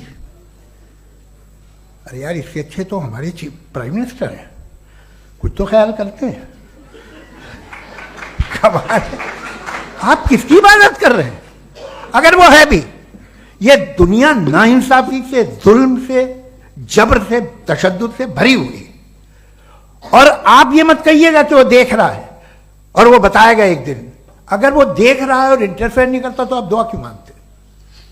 आप कहते हैं मेरा ये काम करा दे, इसके मतलब है वो दखल दे सकता है, वो आपको नौकरी दिलवा सकता है, भले दूसरे आदमी को न मिले, मगर आपका काम कर देगा चूंकि आपने दुआ मांगी है। तो जब वो आपको नौकरी दिला सकता है, लड़की की शादी कर सकता है, बेटे को ग्रीन कार्ड दिलवा सकता है, तो कम से कम ये जो मर रहे हैं बच्चे, इनको रोक दे, कुछ तो करे। मुझे तो दुनिया में, इस दुनिया का कोई मालिक है, इसका ओमनीपोटेंट कोई रूलर है, और ये दुनिया ऐसी चल रही है। मैं तो चाहूंगा कि भाई ना हो, अगर हो तो बड़ी शर्मिंदगी की बात है। शुक्रिया।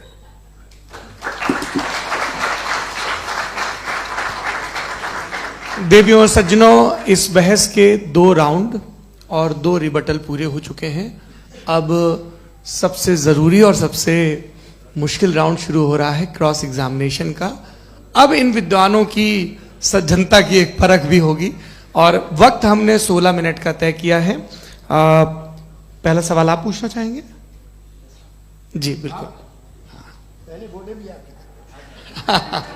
आप माइक ले लीजिएगा हाथ में, ये नीचे से जी। मैं बोलता हूँ, ये डायस हटा सकते हैं क्या हम थोड़ा क्विकली? डायस पीछे कर दीजिए बस थोड़ा सा, है, ताकि ये जो दाएं बाएं लोग बैठे हैं, इसे हटा ही दीजिए। अब हम वहां तो जाने वाले नहीं। आराम से आराम से दोनों तरफ से हटा दीजिए।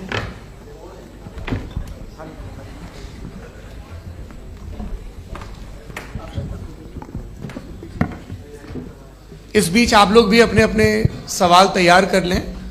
ये ध्यान रखेंगे कि मैं यहां से सवाल लूंगा, आप लोगों को अपना हाथ ऊपर करना है, अपना नाम बताना है और अधिकतम 3 वाक्यों में अपना सवाल पूरा करना है। कई लोग सवाल की जगह भाषण देने लगते हैं, उससे आज बचना है। जी मुफ्ती साहब, पहला सवाल आपका, 16 मिनट है, हम दोनों लोगों के सवाल लेंगे। जी जी बहुत शुक्रिया। आपकी जो अभी बात हुई बहुत अहम थी, मैं इसको चाहूँगा कि आगे डिस्कस करूँ, लेकिन चूँकि अभी ये वो सेगमेंट है क्रॉस एग्जामिनेशन, तो सबसे पहला सवाल आपसे ये है कि जो मैं इतनी देर से कॉन्टिंजेंसी आर्ग्यूमेंट आपको बता रहा था, ये अकल से ही बता रहा था हजरत, आप ये बताएं कि आप इन्फिनिट रिग्रेस ऑफ कॉजेस को पॉसिबल मानते हैं या नेसेसरी बीइंग के एग्जिस्टेंस को सही समझते हैं? चूंकि 2 ही ऑप्शन हो सकता है, आप ये बताएं। देखिए, आपको मैं ईमानदारी से बात करूं, एक तो मैं कॉन्टिजेंसी वर्ड ठीक से समझता नहीं, और इस वक्त भी जो आपने अंग्रेजी के अल्फाज इस्तेमाल किए वो ज़रा थोड़े से मुझे डिफ़िकल्ट और कॉम्प्लिकेटेड लगे, तो आप ज़रा सिंपल ज़बान में सवाल कर सकते हैं? बिल्कुल कर सकता हूँ। जी। यूनिवर्स की हर चीज कॉन्टिंजेंट होने का मतलब यह है कि वो अपने एग्जिस्टेंस में किसी के ऊपर डिपेंडेंट है।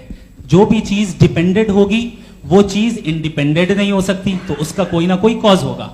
तो अब आप क्या समझते हैं कि ये इन्फिनिट रिग्रेस है, यानी कॉज पर कॉज, कॉज पर कॉज, कॉज पर कॉज, और कभी कोई यानी ये एंडलेसली चलता रहा? क्योंकि अगर ऐसा होगा तो हम तो एग्जिस्टेंस में आते ही नहीं। लॉजिकली ये मुत्तफक अलैह चीज है, मुत्तफक अलैह, अग्रीड अपॉन। ओके, इस पे हमने एग्री किया था कि मुश्किल शब्द आएगा तो अर्थ बताना पड़ेगा। तो इन्फिनिट रिग्रेस तो पॉसिबल नहीं है, तो कहीं ना कहीं आपको रुकना पड़ेगा ऐसे नेसेसरी बीइंग पर। नहीं, कोई जरूरत नहीं रुकने की। किसने कहा आप रुकना पड़ेगा? आप रुकते हैं खुदा पे, आप नहीं रुकते। आप कहते हैं वो हमेशा से, जब उस वक्त से है जब वक्त नहीं था। आप कहाँ रुकते हैं कि अब हुआ था वो? आप नहीं कहते। हम क्यों नहीं मान सकते कि यूनिवर्स जो है और बल्कि मल्टीवर्सेस जो है वो हमेशा से हैं, वो बनती है, बिगड़ती है। एक हमारे यहाँ एक चीज़ है ब्लैक होल, वो समेट लेता है वापस, फिर ब्लास्ट होता है, फिर फैल जाता है। और इसमें हमारी तो खैर कोई औकात ही नहीं है। इंसान की एक छोटे से जर्रे पे हम 50-60 साल की उम्र रखते हैं, जो करोड़ों अरबों साल की कायनात है उसमें, और पैदा भी नहायत ही बेहुदा वजह से हुए थे। तो इसमें ये सोचना कि इसकी वजूहात और ये क्यों है, ये डिपेंडेंट है, ये हम देख रहे हैं। क्या मालूम, आप सोचिए कि ये जो फैल रही है कायनात, ये कहाँ फैल रही है, ये कहाँ जा रही है, और ये फैल क्यों रही है? अरे बना ली थी तुमने, रुको भैया, काफी है। ये फैल क्यों रही है? ये और कौन सी कायनात जिसे मैं दूरबीन से देखता हूं तो 2 बिलियन लाइट ईयर पे है, उससे मेरा कोई वास्ता ही नहीं है। 2 बिलियन ईयर यानी अगर मैं 80,000 माइल्स पर सेकेंड से चलूं तो 20 करोड़ साल में वहां पहुंच जाऊंगा। इसकी जरूरत क्या थी? ये दुनिया, ये कायनात तो इंसान अशरफुल मखलूकात के लिए बनाई गई ना। तो ये सब ये टर्म समझ में नहीं आया, इसमें कोई खास समझने वाली बात थी भी नहीं। ये जो अल्टीमेट कहा यह जाता है कि ये जो पूरी यूनिवर्स है, ये जो दुनिया है, ये इंसान के लिए बनाई गई। अच्छा, ये सब इंसान के लिए। क्यों साहब, सही है ना? बिल्कुल, लेकिन इसका ये मतलब नहीं कि किसी चीज के पीछे रीजन आपको नहीं पता तो रीजन नहीं है, इसे कहते हैं नहीं, argument from limited मुझे perspective। मुझे मुझे नहीं पता, लेकिन मेरी जिम्मेदारी नहीं है। वो बिल्कुल सही कहा था उसने, बर्टन रसल ने। आपने उसे मजाक में टाल दिया कि भाई आप एक दावा कर रहे हैं, मैं क्यों कहूं कि ये गलत है दावा? आप प्रूफ कीजिए, मेरे पे जिम्मेदारी ही नहीं है, मैंने थोड़ी कहा है। आप प्रूफ कीजिए कि ये सही है। आप आर्ग्यूमेंट ऑफ कंटिजेंसी आप का जवाब कोई ही नहीं दे सवाल रहे हैं। पूछना चाहेंगे? है? आप सवाल पूछना चाहेंगे मुफ्ती साहब से? क्योंकि ये क्रॉस एग्जामिनेशन का दौर है। आप जैसे पहले बोल रहे थे फेथ को लेके कुछ, मैं ये पूछना चाहूँगा कि खुदा ने जो भी रेवलेशन किए हैं, एक मज़हब के नहीं बहुत से मज़हबों में किए हैं, अलग अलग रेवलेशन है। कहीं कुछ एक बातें हैं, कॉन्ट्रडिक्शन भी है आपस में, कहीं कुछ आप कर सकते हैं, कहीं कुछ नहीं कर सकते। ऐसा नहीं है कि सबकी कोड ऑफ मॉरल एक है। तो ये किस्सा क्या है?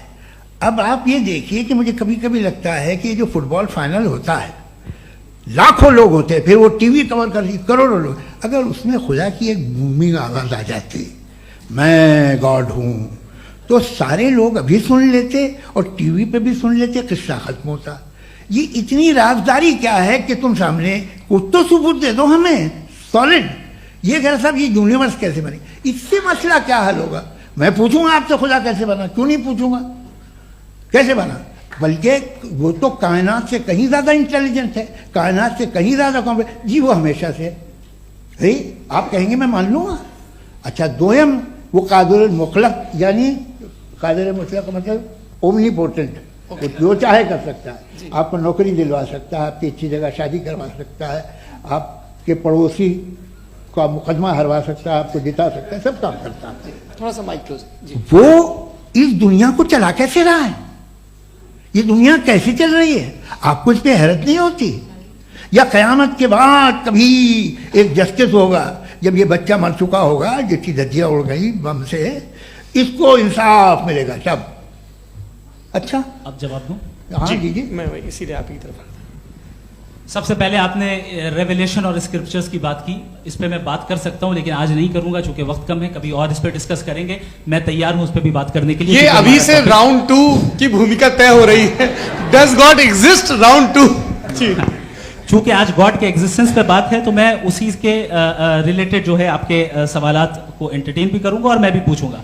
आपने कहा कि आपने साबित ही नहीं किया, जबकि आर्ग्यूमेंट ऑफ कॉन्टिजेंसी बुनियादी आर्ग्यूमेंट है। आप मुझे कॉन्टिजेंसी का मतलब बताइए, आपका मतलब क्या? कॉन्टिजेंसी कॉन्टिजेंसी का मतलब यह हुआ कि हर वो वजूद जो किसी भी चीज का पाबंद है, हर वो वजूद या हर वो चीज जो अपने एग्जिस्टेंस में किसी भी चीज के पाबंद है और उससे बाउंड है, उसको उसकी जरूरत है, उस पर डिपेंड करती है, तो जाहिर सी बात है कि उसका कोई ना कोई कॉज होता है। ये तो अक्ल की बात है।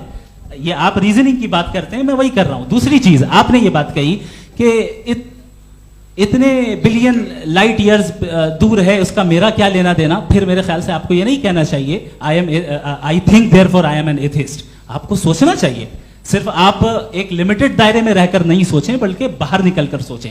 आपने तीसरा सवाल किया, आपने 2-3 सवाल एक साथ। ऐसी बातें ना कीजिए, कुछ लोगों को इतराज हो जाएगा आप पे कि आप कुछ भी सोचिए। ये इजाजत आपको है नहीं, मुझे है।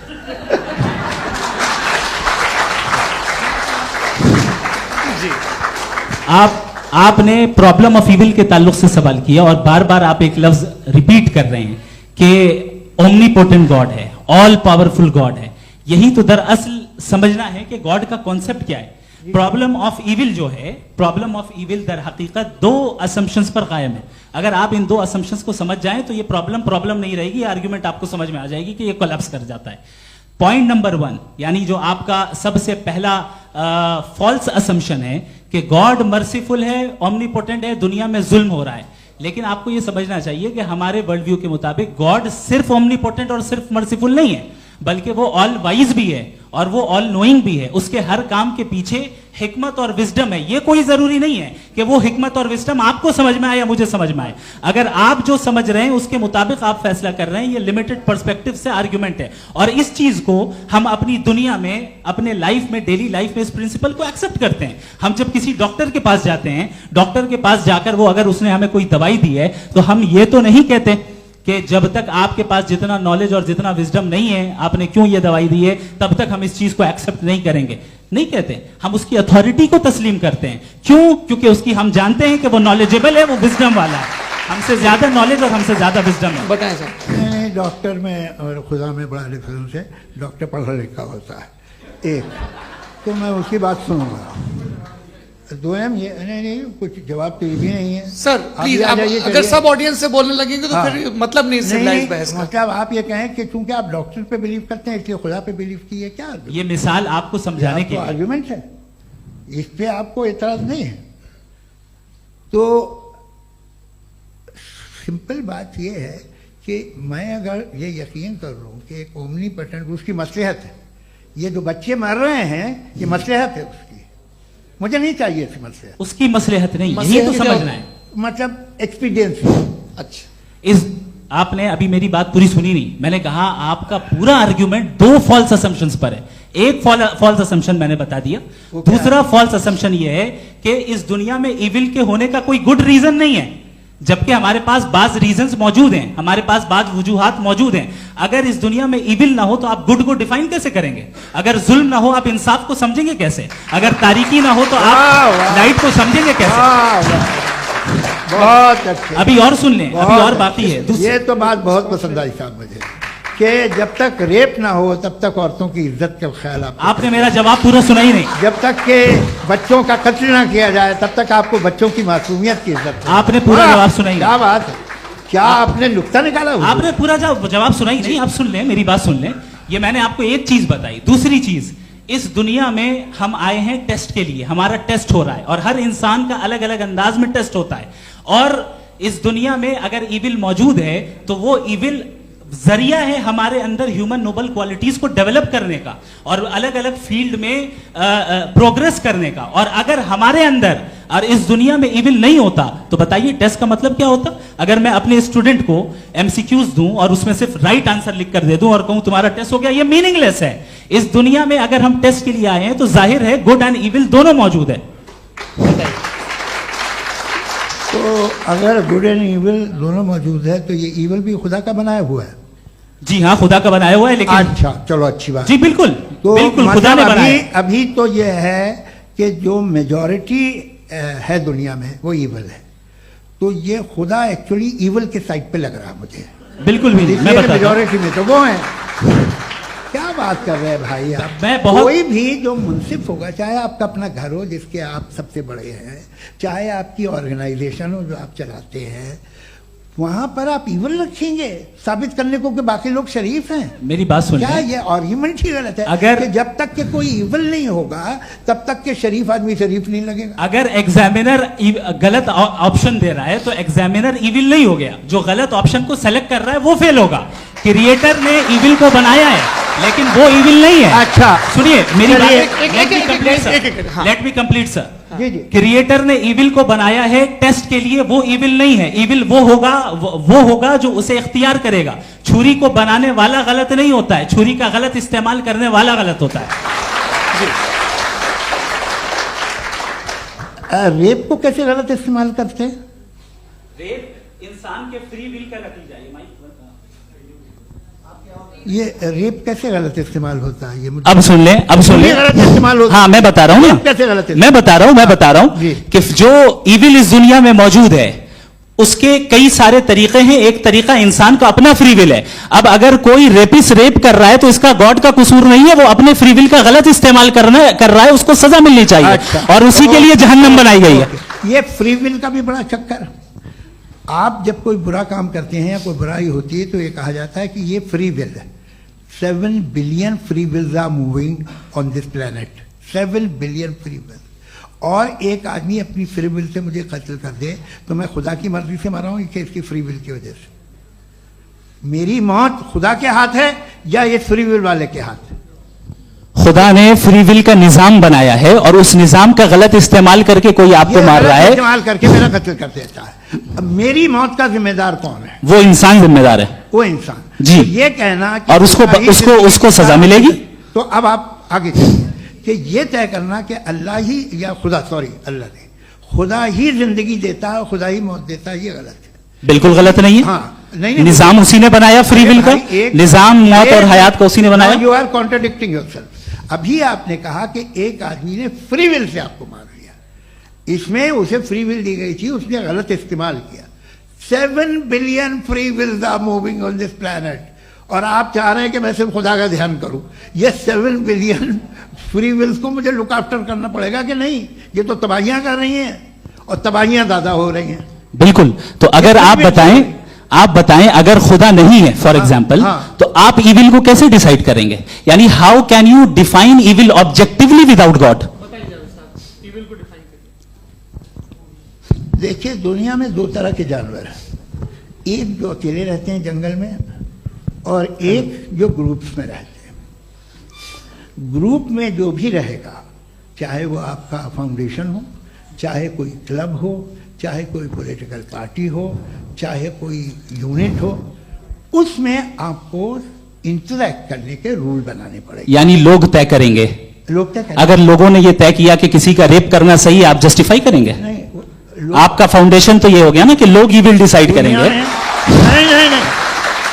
अरे दुनिया में ऐसे ग्रुप्स हैं जो रेप को जायज मानते हैं सर्टेन हालात में। मैं डिटेल में नहीं जानूंगा, आप भी जानते हैं। ये जो आईसिस वाले थे जिन्होंने क्या किया था, तो उन्होंने क्या किया उसका खुदा से कोई ताल्लुक नहीं है सर। मैंने सिंपल सवाल किया कि इविल को आप डिफाइन करते कैसे हैं? आइए वापस आइए जी। आप साथ में तभी रह सकते हैं जब कुछ आप ऐसे उसूल डेवलप करें जिसमें हर एक का बेसिक तहफ़्फ़ुज़, हर एक का बेसिक राइट हो और हर एक को कोई आराम मिले। यही तरीका है किसी भी ऑर्गेनाइजेशन जिसमें एक से ज़्यादा लोग हैं और वो ऐसे चलती है ज़िंदगी। उसमें अगर आप गड़बड़ करेंगे तो तबाही होगी, नुकसान होगा, बर्बादियाँ आएंगी। और अगर उसमें आप घर ले लीजिए ना, एक हस्बैंड है, एक वाइफ है, बच्चे हैं, वालदा भी हैं, 2 बहनें भी हैं, एक भाई भी है। अब इसमें कोई निज़ाम आपको चाहिए साथ में रहने का और एक दूसरे पे भरोसा रहे, एक दूसरे के बहीख्वाह हों, एक दूसरे की मदद करें, ऐसी जिंदगी। सर आपकी बात आ गई। आप ये कह रहे हैं कि लोग डिसाइड करेंगे क्या सही है क्या गलत है, यही है? मेजॉरिटी डिसाइड करेगी क्या सही है क्या गलत है? अरे भाई बिल्कुल। मेजॉरिटी अगर ये कहे कि नाजी जर्मनी के साथ जिस तरह मेजॉरिटी थी कि जेनोसाइड करना सही है, आप जस्टिफाई करेंगे? उस वक्त आपका ये सवाल सिर्फ उसके बाद क्लोजिंग। हाँ, उस वक्त प्लेनेट पे जो लोग थे उनमें कितने लोग हिटलर को सही समझते? अच्छा, प्लेनेट की मेजॉरिटी तय करेगी, सोसाइटी की नहीं। प्लेनेट की मेजॉरिटी गॉड के एग्जिस्टेंस को सही मानती है, आप क्यों नहीं मानते?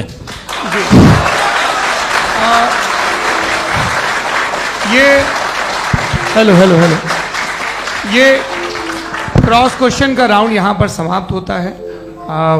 और ये बड़ा अच्छा है कि इस तरह से फ्रेगमेंट कर दिया गया है ताकि जो मरकरी ऊपर जा रहा है नीचे जवाब दे दूं। जी। प्लेनेट की ज्यादातर मेजॉरिटी कुछ दूसरे मजहबों के खुदा को मानती है। आप उन्हें क्यों नहीं? आप तो मेजॉरिटी की बात कर रहे हैं। ये क्लोजिंग आप ये कह रहे हैं इविल और गुड को डिसाइड मेजॉरिटी करेगी। मेजॉरिटी जो कर दे वो सही हो जाएगा। क्लोजिंग इसको जैसा आप ही लोगों ने तय किया है उसी फॉर्मेट को फॉलो कर लेते हैं। भाई मैंने तो भले लोगों पे एतबार किया और तब मॉडरेशन तय किया। जी, आपके पास 5 मिनट का वक्त है, क्लोजिंग आर्ग्यूमेंट है, उसके बाद हम ऑडियंस से क्वेश्चन आंसर लेंगे जावेद साहब की क्लोजिंग आर्ग्यूमेंट के बाद। ओके, बहुत शुक्रिया जी। हमारा जो टॉपिक है डज गॉड एग्जिस्ट, मैं इस पे इतने एकेडमिक तैयारी करके आया था, मुझे था कि मैंने सोचा था कि कई सारे मैं आर्ग्यूमेंट्स दूंगा, लेकिन वक्त की भी किल्लत और जावेद साहब बार बार इधर उधर चले जा रहे थे तो उसको भी थोड़ा एंटरटेन करना पड़ गया। डज गॉड एग्जिस्ट पे मैं एक ही आर्ग्यूमेंट दे पाया, आर्ग्यूमेंट्स बहुत हैं और डेफिनेटिव आर्ग्यूमेंट्स हैं, और मेरे आर्ग्यूमेंट को किसी एक राउंड में भी इन्होंने एंटरटेन नहीं किया और रेफ्यूट नहीं किया, एक राउंड में भी नहीं, एक राउंड में भी नहीं। कौन सा? और ना ही अभी अभी आपका क्लोजिंग आर्गुमेंट आएगा नहीं, वो उसमें। बता देना। Argument of contingency sir. अरे मैं आपसे कई बार कह चुका हूं कंटीजेंसी का मतलब अब मैं कैसे समझाऊं Please, आपको please, और, आपस में हाँ आप और please, कितने please, आसानी से समझाऊं मैं, मुझे तो नहीं समझ में आ रहा है बस। आप अपनी- sir, argument sir, of contingency Urdu में बोल सकते हैं। हाँ, आप अपनी बात पूरी कर ले जी। आखिरी 4 मिनट। दूसरी चीज, just a minute please ma'am, can I talk? दूसरी चीज ये है कि आपने एक तो इसका जवाब नहीं दिया, दूसरा आपने गॉड के ना होने पर कोई डेफिनेटिव आर्ग्यूमेंट नहीं दिया, सिर्फ मजहब पे बात कर रहे हैं आप। मजहब तो आज हमारा टॉपिक ही नहीं था, आज तो हमारा टॉपिक हो, आप मजहब से ले लेकर आईएस तक चले गए। भाई हमारा क्या ताल्लुक है उससे? We condemn them. और उसका गॉड से क्या ताल्लुक है? अगर कोई गलत काम कर रहा है, किसी ने किसी को कत्ल किया, किसी ने किसी का रेप किया, उसको सजा मिलनी चाहिए। और आपके पास कोई भी rational strong foundation of morality नहीं है। आपने कहा कि मेजॉरिटी तय करेगी सोसाइटी की, वो सही होगा। मैंने कहा हिटलर को, फिर आप सही कहेंगे नहीं नहीं नहीं नहीं, प्लैनेट की सोसाइटी की मेजॉरिटी तय करेगी। तो प्लैनेट की मेजॉरिटी गॉड के एग्जिस्टेंस को मानती है, आप क्या नहीं रिलीजियस है? तो यानी आपके पास कोई स्ट्रॉन्ग फाउंडेशन नहीं है ऑब्जेक्टिव मोरालिटी का। ऑब्जेक्टिव मोरालिटी का अगर कोई फाउंडेशन है तो वो सिर्फ गॉड है, गॉड है, गॉड है। थैंक यू जी, ये मुफ्ती शमाइल नदवी साहब का क्लोजिंग आर्ग्यूमेंट था। अब हमारे पास जी जी ये बड़ा अच्छा है कि दोनों लोगों को मॉडरेटर से शिकायत भी और बोल रहे भाई हमारी शाबाशी भी तो करते चलो। अब मेरी बात जी, आपके पास जावेद अख्तर साहब 5 मिनट का वक्त है, ये आपका क्लोजिंग आर्ग्यूमेंट है, टाइम रीसेट कर दें जी। देखिए, बहुत सारी बातें हैं। गॉड का डेफिनेशन दुनिया के किसी भी रिलीजन में है कि वो ओमनीपोटेंट है, ओमनीप्रेजेंट है, he is just, he is kind, he loves you and so on. मैं जब दुनिया देखता हूँ तो मुझे कोई ऐसा सुप्रीम पावर यहाँ दिखाई नहीं देती है जो इंसान की बहबूदी के लिए कुछ कर रही हो, कमज़ोर को बचा रही हो, मदद कर रही हो, जालिम को पीछे हटा रही हो। मैं नहीं देखा, तारीख में नहीं। एक तो अगर है और ये देख रहा है तमाशा, तो उसका होना न होना बराबर है। दोयम ये कि ये जो है, जब आप ये कहते हैं कि कायनात जिसकी कंटीजेंसी है, मैं देखिए वो लफ्ज़ इस्तेमाल किया मैं, तो ये कैसे हो सकती है भाई? और फौरन आप सरेंडर कर देते हैं कि जाहिर है कि इसका बनाने वाला तो इससे 10,000 गुना था, तो कॉम्प्लिकेटेड होगा। उस पर आपके होने पे कोई इतराज़ नहीं है। उसे वो टाइमलेस है, वो पहले से था, टाइम तो बहुत बाद में आया। ये सब आप मानने को तैयार है जिसका आपके पास कोई सबूत नहीं, आपके पास कोई रीज़न नहीं। आपकी तारीख क्या है मजहबों की? बिलीफ की, जो खुदाओं का बिलीफ है, ये कॉन्स्टेंटली गलत साबित होता रहा है। मतलब आप कहें कि अरिस्टोटल के ज़माने में तो सब जाहिल थे, वो भी इतने ही यकीन से खुदा पे यकीन रखते थे, जो अब नहीं रहा, ये भी नहीं रहेगा। आप लिख लीजिए। और इसके आसार आपको दुनिया में दिखाई देना शुरू हो चुके हैं। ये बहस क्या आज से 100 साल पहले इस तरह हो सकती थी? यहाँ तक तो आपको हम ले आए हैं। तो सर अरे इनको मदद की जरूरत नहीं भाई, ये सेल्फ सफिशिएंट आदमी है, आप क्यों इनकी मदद कर रहे हैं? Sir please please. तो ये जो है तमाम बातें अपनी जगह हैं। ये एक पैकेज है। आप अकेले, कोई आदमी ऐसा नहीं जो सिर्फ गॉड को मानता हो, उसके साथ बहुत पैराफर्नेलिया आता है, अलग अलग पैराफर्नेलिया आते हैं। They are only, they have always created chaos in the society. मैं तो आपको सीधा ऑफर देता हूँ कि दुनिया में 10 इम्पॉर्टेंट बिलीव्स है। आप एक मानते हैं, 9 नहीं मानते, 9 में आप एथियस्ट हैं, 9 को आप बिल्कुल रीजनेबली मेरी तरह देखते हैं। तो 90 मजहबी आदमी भी 90% एथियस्ट है, वो दूसरे खुदा नहीं मानता, एक खुदा मानता है अपना वाला, बाकियों को कहता है गलत है। अगर आप मानना ही बंद कर दें तो आपका 10% चांस है कि आप सही हैं और 90% चांस है कि आप गलत हैं। मेरा मशवरा है, आप मानना छोड़ दिए तो 50% चांस होगा कि आप सही हैं और 50% चांस होगा, 40% आप गेन करेंगे बाय बिकमिंग एन एथियस्ट।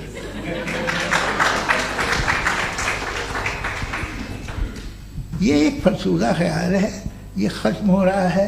हो सकता है मेरी ज़िंदगी में ना हो, लेकिन ये हो जाएगा। जो बातें ये इनको आप मेटाफिजिकल ये वो ऐसे रिस्पेक्टेबल टर्म दे दिए, ये तो उन लोग के हैं जिन्हें ना फिजिक्स मालूम थी ना मेटा मालूम था, ये उन्होंने आपको दिए हैं। जी बहुत शुक्रिया आप दोनों लोगों का। और अब इस बातचीत का आखिरी राउंड शुरू होगा, डज गॉड एग्जिस्ट की ये बहस मुफ्ती शमाइल नदवी और जावेद अख्तर साहब के बीच। आप लोग अपने अपने हाथ ऊपर करेंगे, मैं यहाँ से तय करूँगा। और माइक हमारे पास है क्या? एक ही माइक है ऑडियंस के लिए? 2 माइक है, एक इस तरफ एक इस तरफ, ठीक है। तो जी सबसे पहले हमारी सहयोगी है मारिया शकील जी, पूछे सवाल। थोड़ा सा रुकेंगे ताकि कैमरे का फ्रेम आप पर आ जाए, आपकी तो प्रैक्टिस है टीवी की। जी नदवी साहब, मैं खुदा को मानती हूँ, पहले मैं इसी प्रमाइस से शुरू कर रही हूँ और ये बता रही हूँ आपको, मैं मानती हूँ। लेकिन कुछ सवाल हैं जो जावेद साहब ने उठाया, उसका जवाब आपको देना चाहिए। पहला सवाल ये कि गजा में सालों से छोटे बच्चे मर रहे हैं, वो उनको अगर खुदा मर्सीफुल है, हम मानते हैं कि अल्लाह ताला में बहुत ताकत है, तो वो बच्चे क्यों मर रहे हैं? दूसरी बात ये कि अगर कंटिजेंसी की जो आप बात करते हैं, पूरे मुस्लिम ममालिक मिल करके भी उन गजा के बच्चों को क्यों नहीं बचा पा रहे हैं? क्योंकि अगर वो चाहते, क्योंकि अल्लाह ताला उन पर हुकूमत करते हैं, सब पर हुकूमत करते हैं, तो वो उनको क्यों नहीं बचा? जी थैंक यू वेरी मच। बहुत अच्छा किया आपने इस चीज को जिक्र कर दिया, मैं इसको और अच्छे से एक्सप्लेन करने की कोशिश करता हूं। देखें, जहां तक आपने कहा कि गजा के बच्चों को मारा जा रहा है, देखें 2 वर्ल्ड व्यू है, एक एथीस्टिक वर्ल्ड व्यू, एक थीस्टिक वर्ल्ड व्यू है।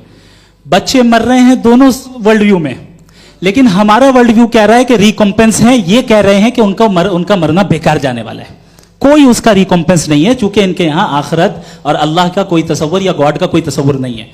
आपने ये सवाल किया कि गॉड मर्सीफुल है, क्यों नहीं रोकता? ये मैंने बताया कि ये मिसकंसेप्शन है लोगों के दरमियान कि गॉड को सिर्फ मर्सीफुल और ओमनीपोटेंट समझते हैं। गॉड के सिर्फ यही 2 एट्रीब्यूट्स नहीं है, गॉड के कई सारे एट्रीब्यूट्स हैं, उनमें से अल हकीम भी है, उनमें से ऑल वाइज भी है, ऑल नोइंग भी है। लिहाजा अगर इस दुनिया में किसी को तकलीफ आ रही है और गॉड उसको नहीं रोक रहा है, वो इसलिए नहीं रोक रहा है चूंकि इंसानों को फ्री विल दिया गया है। ठीक इसी तरीके से अगर एक डॉक्टर किसी छोटे बच्चे को इंजेक्शन लगा रहा है, उसे तकलीफ पहुंच रही है, उसके लिमिटेड पर्सपेक्टिव के एतबार से यह गलत हो रहा है और डॉक्टर बुरा है। लेकिन जब आप ब्रॉडर पिक्चर को देखेंगी, आपके और हमारे पास सिर्फ एक पिक्सल है, हमें इतना नजर आ रहा है कि गजा में कत्ल हो रहा है, लेकिन इसके पीछे कितना रिकॉम्पेंस उनको मिलने वाला है, पूरा पिक्चर गॉड के पास है। तो एक पिक्सल से आप पूरे पिक्चर को कभी भी जज नहीं कर सकती। आप इसमें कुछ जोड़ना चाहेंगे? आपको कुछ बोलना है इसमें? भैया आपने बहुत अच्छा जस्टिफिकेशन दिया, या आप वो जो वहाँ के प्राइम मिनिस्टर इजराइल के उन्हें भेजिए, वो बहुत खुश होंगे। आप जस्टिफिकेशन दे देना कि अगर गॉड नहीं है तो बच्चे क्यों मर रहे हैं, आप बताएं। वो ये सवाल पूछ रहे हैं कि अगर आप ईश्वर का अस्तित्व नहीं मानते हैं तो उन बच्चों की मौत को आप कैसे इंटरप्रेट करते हैं? भाई ये दुनिया जो है, जो ताकतवर लोग होते हैं वो एक नाइंसाफी करते हैं। तो ये अच्छा काम है आपके नजदीक, तो नेचर नाइंसाफी पे मबनी है। अरे मेरे भाई, आप नेचर की कहाँ बात कर रहे हैं, तो इंसान की बात। तो फिर जब मैं इंसान की बात कर रहा था, आप नेचर की बात करने लग गए। क्रॉस एग्जामिनेशन नहीं। हाँ, अब आप मुझे बोलने नहीं देंगे तो अलग बात है, आप बोलिए, मुझे कोई जल्दी नहीं। जी नहीं, ये क्रॉस एग्जामिनेशन मुझे बोल तो लेने दीजिए। जी बोलिए। क्या बात ये है कि ह्यूमन सोसाइटी तभी साथ में रह सकती है जब वो मोहब्बत से, एकता से, एक दूसरे के एहतराम करके रहे। इसके अलावा पॉसिबल नहीं है, अकेले तो इंसान रह नहीं सकता। वहाँ पर कुछ लोग हैं जो फाउल करते हैं, वो फाउल हमेशा से तारीख में होता आया है। आज ये हो रहा है, जो हो रहा है बहुत बुरा हो रहा है, बहुत जालिमाना है, बहुत जाबराना है। उसको आप कहें कि ये बच्चों को कॉम्पनसेशन मिल जाएगा या इसकी इंजेक्शन है, इंजेक्शन तो हेल्थ के लिए दिया जाता है। आप ये कह रहे हैं कि ये बच्चों की जो धज्जियां उड़ रही हैं ये इंजेक्शन है, ये टेस्ट है और उस टेस्ट में उनको ऐसा रिकॉम्पेंस मिलेगा जो आपके तसव्वुर के बाहर है। ये आप 3 बरस के बच्चे को बारूद से उड़ा के टेस्ट ले रहे हैं। वाह, वो नहीं ले रहा है, खुदा नहीं उड़ा रहा है, इजराइल उड़ा रहा है। जी, ये तो उसको कंडेम करें। अगला सवाल लेते हैं प्रोफेसर पुरुषोत्तम अग्रवाल। मुफ्ती साहब, एक निवेदन आपसे है कि कम से कम थोड़ा सा माइक क्लोज एक रिलीजियस और फिलोसफिकल कर मैम प्लीज। एक रिलीजियस और फिलोसफिकल ट्रेडिशन है जो ब्रह्मांड को यानी यूनिवर्स को ही अंतिम मानती है। सर्वम खलु इदम ब्रह्मम, this is Chandogya Upanishad, and it completely rules out the existence और नेसेसिटी, आपके शब्दों में necessity of a creator. The creation itself is the creator. तो एक मिनट प्लीज। दूसरा जो सवाल आपने अभी, जो आप बार बार कह रहे हैं कि भगवान विद्वान भी है, वाइज, सब जानने वाला, तो अगर विजडम में दुनिया भर के पापों और अत्याचारों को बर्दाश्त करना शामिल है, तो फिर इसका मतलब ये हुआ कि अगर मैं फ्री विल से उसको अपोज करता हूं तो ईश्वर की विजडम और मेरी फ्री विल में कॉन्ट्राडिक्शन है। Because when I am opposing whatever is happening in Gaza, then I am opposing the God's will और गॉड्स विजडम। जवाब लेते हैं क्योंकि तो गॉड की विजडम में, एक मिनट सर प्लीज सर, ये एक जुमला, गॉड की विजडम है कि गाजा में जो कुछ हो रहा है वो हो रहा है, मैं उसका अपोज कर रहा हूं, तो मैं गॉड की विजडम के खिलाफ जा रहा हूं। एक सवाल। दूसरा ये, नहीं आपने दो ऑलरेडी, सर आप और सवाल कर लें, लेकिन मुझे दो जवाब दे। सर, पहले आपने ये कहा, सुनिए मेरी बात सुनिए। भाई इजराइल के गॉड के मुताबिक तुम्हारा ठीक हो रहा है ना? नहीं हो रहा है, ठीक नहीं हो रहा है, मैं बता रहा हूं क्या हो रहा है। आप तशरीफ रखिए, मैं बता रहा हूं क्या हो रहा है। Let me complete please. एक सेकंड गाइस, एक सेकंड। ये देखिए, ऐसा है कि ये सब बड़ा आपस में विचार विमर्श के बाद ये तय हुआ था कि कुछ नियम बना लिए जाएं ताकि एक टाइम बाउंड बातचीत चले। और भाई साहब, आप बड़ा जरूरी काम कर रहे हैं, लेकिन कैमरे के फ्रेम में आके उस काम को गड़बड़ कर दे रहे हैं। ठीक है गुरु, अब मेरे को कहीं का गुस्सा कहीं निकालना था, सॉरी। नहीं, कोई गुस्सा नहीं है जी। तो प्रोफेसर ने सवाल पूछे, आप उनके जवाब दें, और थोड़ा ये सब लोग थोड़ा ख्याल रखें भाई, सवाल संक्षिप्त रखें जी। आपने दो सवाल किया। सबसे पहला ये कहा कि हमारे पास ये कॉन्सेप्ट है कि ये यूनिवर्स खुद नेसेसरी बीइंग है, creation itself is the creator. How irrational is this कि मैं एग्जिस्ट करूंगा बाद में, लेकिन अभी एग्जिस्ट कर भी रहा हूं, यानी एक ही टाइम में एग्जिस्ट भी कर रहे हैं, नहीं भी कर रहे हैं। This is not true. दूसरी चीज, आपने कहा कि अगर इजराइल में, सॉरी माफ कीजिएगा, Israel doesn't exist, occupied Palestine में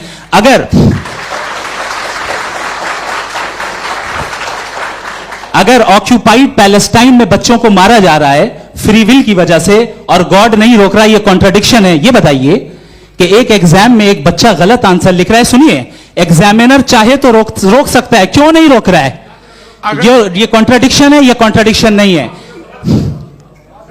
माइक नहीं सर, ये आपस में जी, ये क्या आपका सवाल? माइक दीजिए। फ्री विल दिया गया है टेस्ट के लिए, अकाउंटेबिलिटी के लिए। अगर फ्री विल नहीं होता तो आप कहते हैं हमें रोबोट बना दिया गया। नॉट मिसरिप्रेजेंट माय पोजीशन, आपकी जो भी पोजीशन, मैं अपनी फ्री विल के नाते, अपने ह्यूमन विजडम के नाते गाजा में हो रही अत्याचार का विरोध करता हूं। बिल्कुल करना चाहिए। आपके हिसाब से मैं गॉड की विजडम का विरोध कर रहा हूं? बिल्कुल नहीं, वहां जो हो रहा है गॉड, बिल्कुल भी नहीं, बिल्कुल भी नहीं। उसका वहां पर गाजा में कत्ल होना ये इंसानों के गलत इस्तेमाल का नतीजा है, फ्री विल के इस्तेमाल का नतीजा है। गॉड इसका हुक्म नहीं देता, उससे रोकता है। यही तो मसला है ना, आपके लिए कॉन्सेप्ट क्लियर? नहीं भाई, आपने तो बताया था इंजेक्शन लगाने से बच्चे को तकलीफ होती है, ये इंजेक्शन लगा। सर आप ऐसे रेटोरिक स्टेटमेंट दें तब तो कोई मसला नहीं समझते रहेंगे। This is a rhetoric statement, this is not a logical argument sir. I am sorry, I am sorry. आखिरी 30 मिनट बड़े मुश्किल होने वाले हैं जी। मुफ्ती साहब आगे बैठे हैं, इनको माइक दीजिए। हाँ तरुण, माइक आप अपने पास रखिए, आपको कैमरे का फ्रेम पता है जी। सबसे पहले दोनों को मुबारकबाद। एक सर अपना आप नाम बता दें। आप अमेरिका में शिकागो में रहते हैं, इतना मुझे याद है। बताया आप, यासिर नदीम अलवाजदी मेरा नाम है। जावेद सर, आपसे क्वेश्चन है इन्फिनिट रिग्रेस के ताल्लुक से। एक हाइपोथेटिकल सिनेरियो है, मसलन अगर आप सर माइक थोड़ा सा प्लीज क्लोज रखिए जी। अगर आप शायर इसलिए हैं कि आपके कोई उस्ताद शायर थे, और वो इसलिए शायर थे कि उनके कोई उस्ताद शायर थे, और इसी तरीके से हम माजी में पीछे चलते चलते चले जाएं और कहीं ना रुके, तो माफ कीजिएगा आप कभी शायर नहीं हो सकते। लेकिन आप शायर हैं, आपका शायर एग्जिस्ट करता है, इसका मतलब ये है कि आप कहीं ना कहीं रुके हैं। तो मेरा सवाल ये है कि क्या आप इन्फिनिट रिग्रेस ऑफ कॉजेस को लॉजिकल फैलेसी मानते हैं या नहीं मानते? हाँ या ना? मैं इन्हें लॉजिकल फैलेसी नहीं मानता हूँ, लेकिन मेरा प्रॉब्लम यह है कि जब मैं नहीं मानता हूँ तो I will continue with this logic जो फैलेसी नहीं हो। आप एक जगह रुक जाते हैं जाके, आप कहते हैं ये गेंद कैसे बनी, ये जजीरा कैसे बना, ये समंदर कैसे बना, ये ज़मीन कैसे बनी, और अचानक गॉड पे जाके आपको ब्रेक लग जाता है। एक बार आप सवाल नहीं करते कि भाई इनको बनाने वाला तो इनसे भी कॉम्प्लिकेटेड होगा, वो कैसे बना, उसके बारे में आपने इत्मीनान कर लिया, वो हमेशा से है।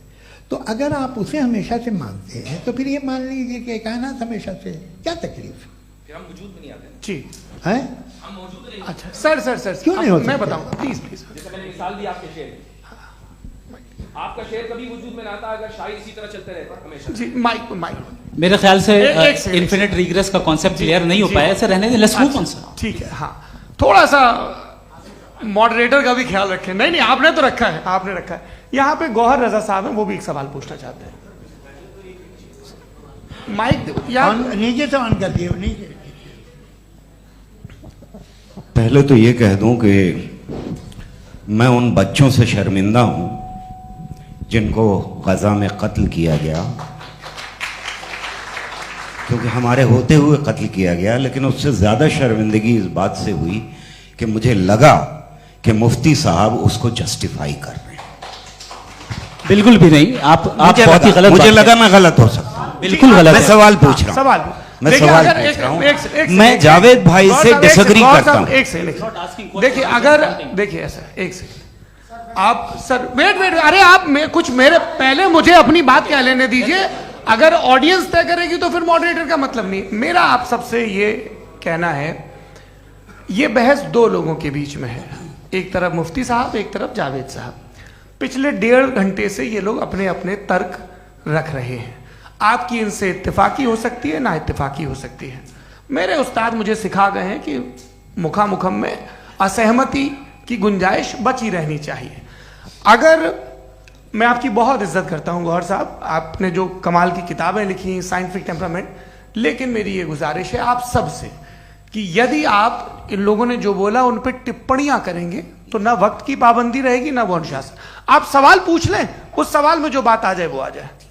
मैं जावेद साहब से डिसएग्री करता हूं, इसलिए जावेद साहब से सवाल पूछ रहा हूं। आपका सवाल जावेद अख्तर साहब से। और सवाल यह है मेरा कि जावेद साहब ने कई बार लॉजिक का इस्तेमाल किया कि साइंस में लॉजिक है और रिलीजन में लॉजिक नहीं है। मेरा ख्याल यह है कि रिलीजन में भी लॉजिक है, लेकिन उस लॉजिक की बेसिस यह है कि आप रुक जाते हैं, जिसका जिक्र जावेद साहब ने बार बार किया, यानी खुदा के तसव्वुर पे आते हुए, गॉड के तसव्वुर पे आते हुए रुक जाते हैं। और इसमें सवाल पूछना मतलब फॉरबिडन होता है। सवाल यह है कि क्या जावेद साहब इससे एग्री करते हैं कि साइंस की लॉजिक अलग है और रिलीजन की लॉजिक अलग है?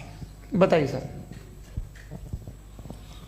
देखिए, 3 चीज़ें हैं। साइंस है, एक है मंतिक है, इस्तिदलाल है, और एक जो है कुछ भी नहीं है, फेथ है, अकीदा है। मैं अकीदे की लॉजिक का कायल नहीं हूँ। मुझे आप इस्तिदलाल से, लॉजिक से, रीज़न से समझाइए, मैं मानने को तैयार हूँ, मेरा क्या नुकसान होगा। लेकिन ये कि अकीदे पे मैं नहीं जा सकता हूँ। अकीदे का मतलब है कि तुम ये मान लो, सवाल ना करो, ये नहीं। आप सारी बातें करके, बड़ी साइंटिफिक बातें करके एक जगह जाके खुदा के हुदूद पे रुक जाते हैं, सरेंडर कर देते हैं। मैं सरेंडर करने को तैयार नहीं। दैट्स ऑल जी। ये आगे सर बैठे हुए हैं, इनको माइक दीजिए। भाई। वो आप पूछना चाह रहे थे ना भाई? हाँ, नहीं मैं ये थैंक यू जी। आपका नाम? आसिम इफ्तिखार। आसिम जी, पूछिए। सर, जावेद सर से सवाल है कि आपने अपने माइक थोड़ा करीब रखिए। अपने क्लोजिंग स्टेटमेंट में ये बात कही थी कि मज़हब का जो फ्यूचर है वो ज़्यादा दिन नहीं जाने वाला है। लेकिन मैं देख पा रहा हूँ कि जो ऑक्सफोर्ड यूनिवर्सिटी की एक स्टडी है 2011 में हुई है, जिसके 50 एकेडमिशियंस ने इसको अंजाम दिया था, उसमें वो ये कहते हैं कि जो फेथ इन गॉड है वो इनबिल्ट है ह्यूमन नेचर के अंदर, जिसको हम कहते हैं फितरत के अंदर शामिल है वो। और वो ये कहते हैं कि अगर कोई ये समझता है कि मज़हब को वो ख़त्म कर देगा तो ये उसकी गलत फहमी है। तो आप इसके बारे में, इस स्टडीज़ के बारे में क्या कहते हैं? ठीक है। मैं उनसे एग्री नहीं करता हूँ। वो कौन से प्रोफेसर होंगे? ऐसा उनके क्या पास डेटा है, इन्होंने डेटा के बेस होगा। डेटा क्या हो सकता है? फ्यूचर का डेटा तो नहीं हो सकता ना उनके पास। प्रेजेंट का डेटा हो सकता है। डेटा आपने सुना 100 साल पहले का बाद का डेटा? मैंने तो नहीं सुना आज तक। तो आज उनकी ये राय है और होगी राय। ठीक है, दुनिया में तरह तरह की राय है लोग, लेकिन मैं समझता हूँ कि वक्त के साथ इंसान ज़्यादा से ज़्यादा रीजनेबल और लॉजिकल होता जा रहा है। आज आप देखिए वेस्टर्न यूरोप में क्या परसेंटेज है नॉन बिलीवर्स की, बहुत हाई, वहाँ चर्च खाली पड़े होते हैं। तो अल्टीमेटली तो इंसान कोई ऐसी बात बहुत अरसे तक नहीं मान सकेगा, चाहे गलत या सही, जो उसे उसके दिमाग को, उसके जहन को, उसकी लॉजिक को अपील न करे। वो कह रहे हैं तो ऑक्सफोर्ड के होंगे तो कैम्ब्रिज के होंगे, तो मुझे क्या लेना देना, उनका डेटा मुस्तकबिल का नहीं हो सकता है। जी दीपक, हाँ पूछिए। मैं आऊँगा अभी, पीछे की साइड भी आऊँगा, माइक वहीं भेजूंगा 2-3 साल के लिए। जी जावेद साहब, आपसे सवाल है। नमस्ते। अरे भाई सर, अगर आप ही लोग तय करना है तो फिर 200 लोग तय कर लें। ये एक साहब नहीं sir, please don't do this sir, everybody has a right sir, but we can only take selected questions. No sir, ये यंग लोग भी हैं तो इनकी ये अब उतने यंग, भाई आप यंग हैं कि नहीं है? वो कह रहे हैं वो भी यंग हैं साहब, आप उनकी नौजवानी पर दावा उनको ही करने थे। हाँ मुफ्ती साहब आप यंग, हाँ पूछे। अरे भैया सर मेरा सवाल ये है, कुछ इनसे भी तो पूछो। जी नहीं, बस आपसे एक सवाल है। जैसे थीस्टों के पास अपने जो ईश्वर को मानते हैं उनके पास अपने सोशल गेट टुगेदर्स हैं, 5 रोज़ क्रिसमस आने वाला है, होली है, दिवाली है, ईद है। एथिस्ट क्या ऑफर कर रहे हैं? मतलब मैं इनकी दुकान से बोलूं मैं आना चाहता हूं उस तरफ, पर मैं अट्रैक्ट नहीं हो पा रहा हूं। मैं सोशल गेट टुगेदर्स क्या है आपके पास? वो ये कह रहे हैं कि जो धार्मिक लोग हैं, अलग अलग धर्म के लोग, उनके उत्सव त्योहार कांग्रेगेशन बहुत हैं। अब आपको मैं एक सुनाता हूँ, यहाँ हिस्टोरियन भी बैठे हैं, मृदुला जी आप बताइएगा सही है क्या। ये एक कॉन्स्टेंटाइन, एक ग्रीक रोमन बादशाह था जो क्रिश्चियनिटी आने के 400 साल बाद उसने डिसाइड किया कि मैं क्रिश्चियन हो जाऊंगा, मेरी पूरी स्टेट कैंसिल हो जाएगी।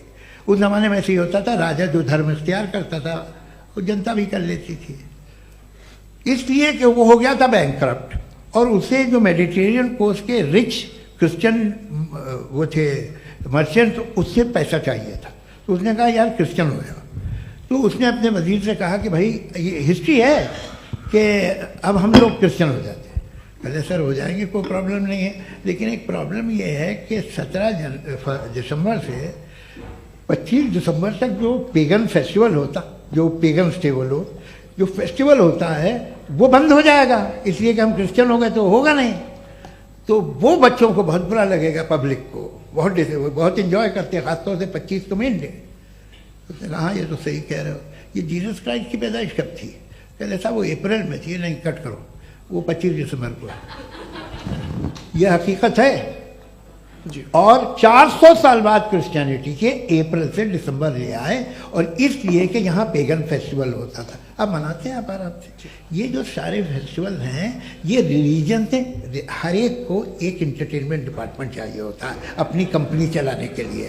तो ये रिलीजन ने, ये सेकुलर त्योहार थे जिन्हें रिलीजन्स ने ले लिया है।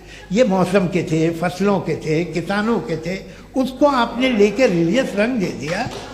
ये कोई रिलीजन से थोड़ी आए आप। अच्छा हमें देखिए, हम तो मुल्द हैं, हम ईद मनाते हैं, हम दिवाली मनाते हैं, हम होली मनाते हैं, हम क्रिसमस मनाते हैं। बम्बई की फिल्म इंडस्ट्री की सबसे बड़ी होली हमारे घर में होती है, सबसे बड़ी ईद हमारे घर में होती है। वो हमारी सोशल वो है, हमारा हेरिटेज है। ऐसा थोड़ी है कि we will throw the baby along with the water. ये तो अच्छी चीज़ है, इन्हें रखो, जो बेकार है फेंक दो। जी हाँ हेलो जी, मेरा सवाल नादवी जी से है।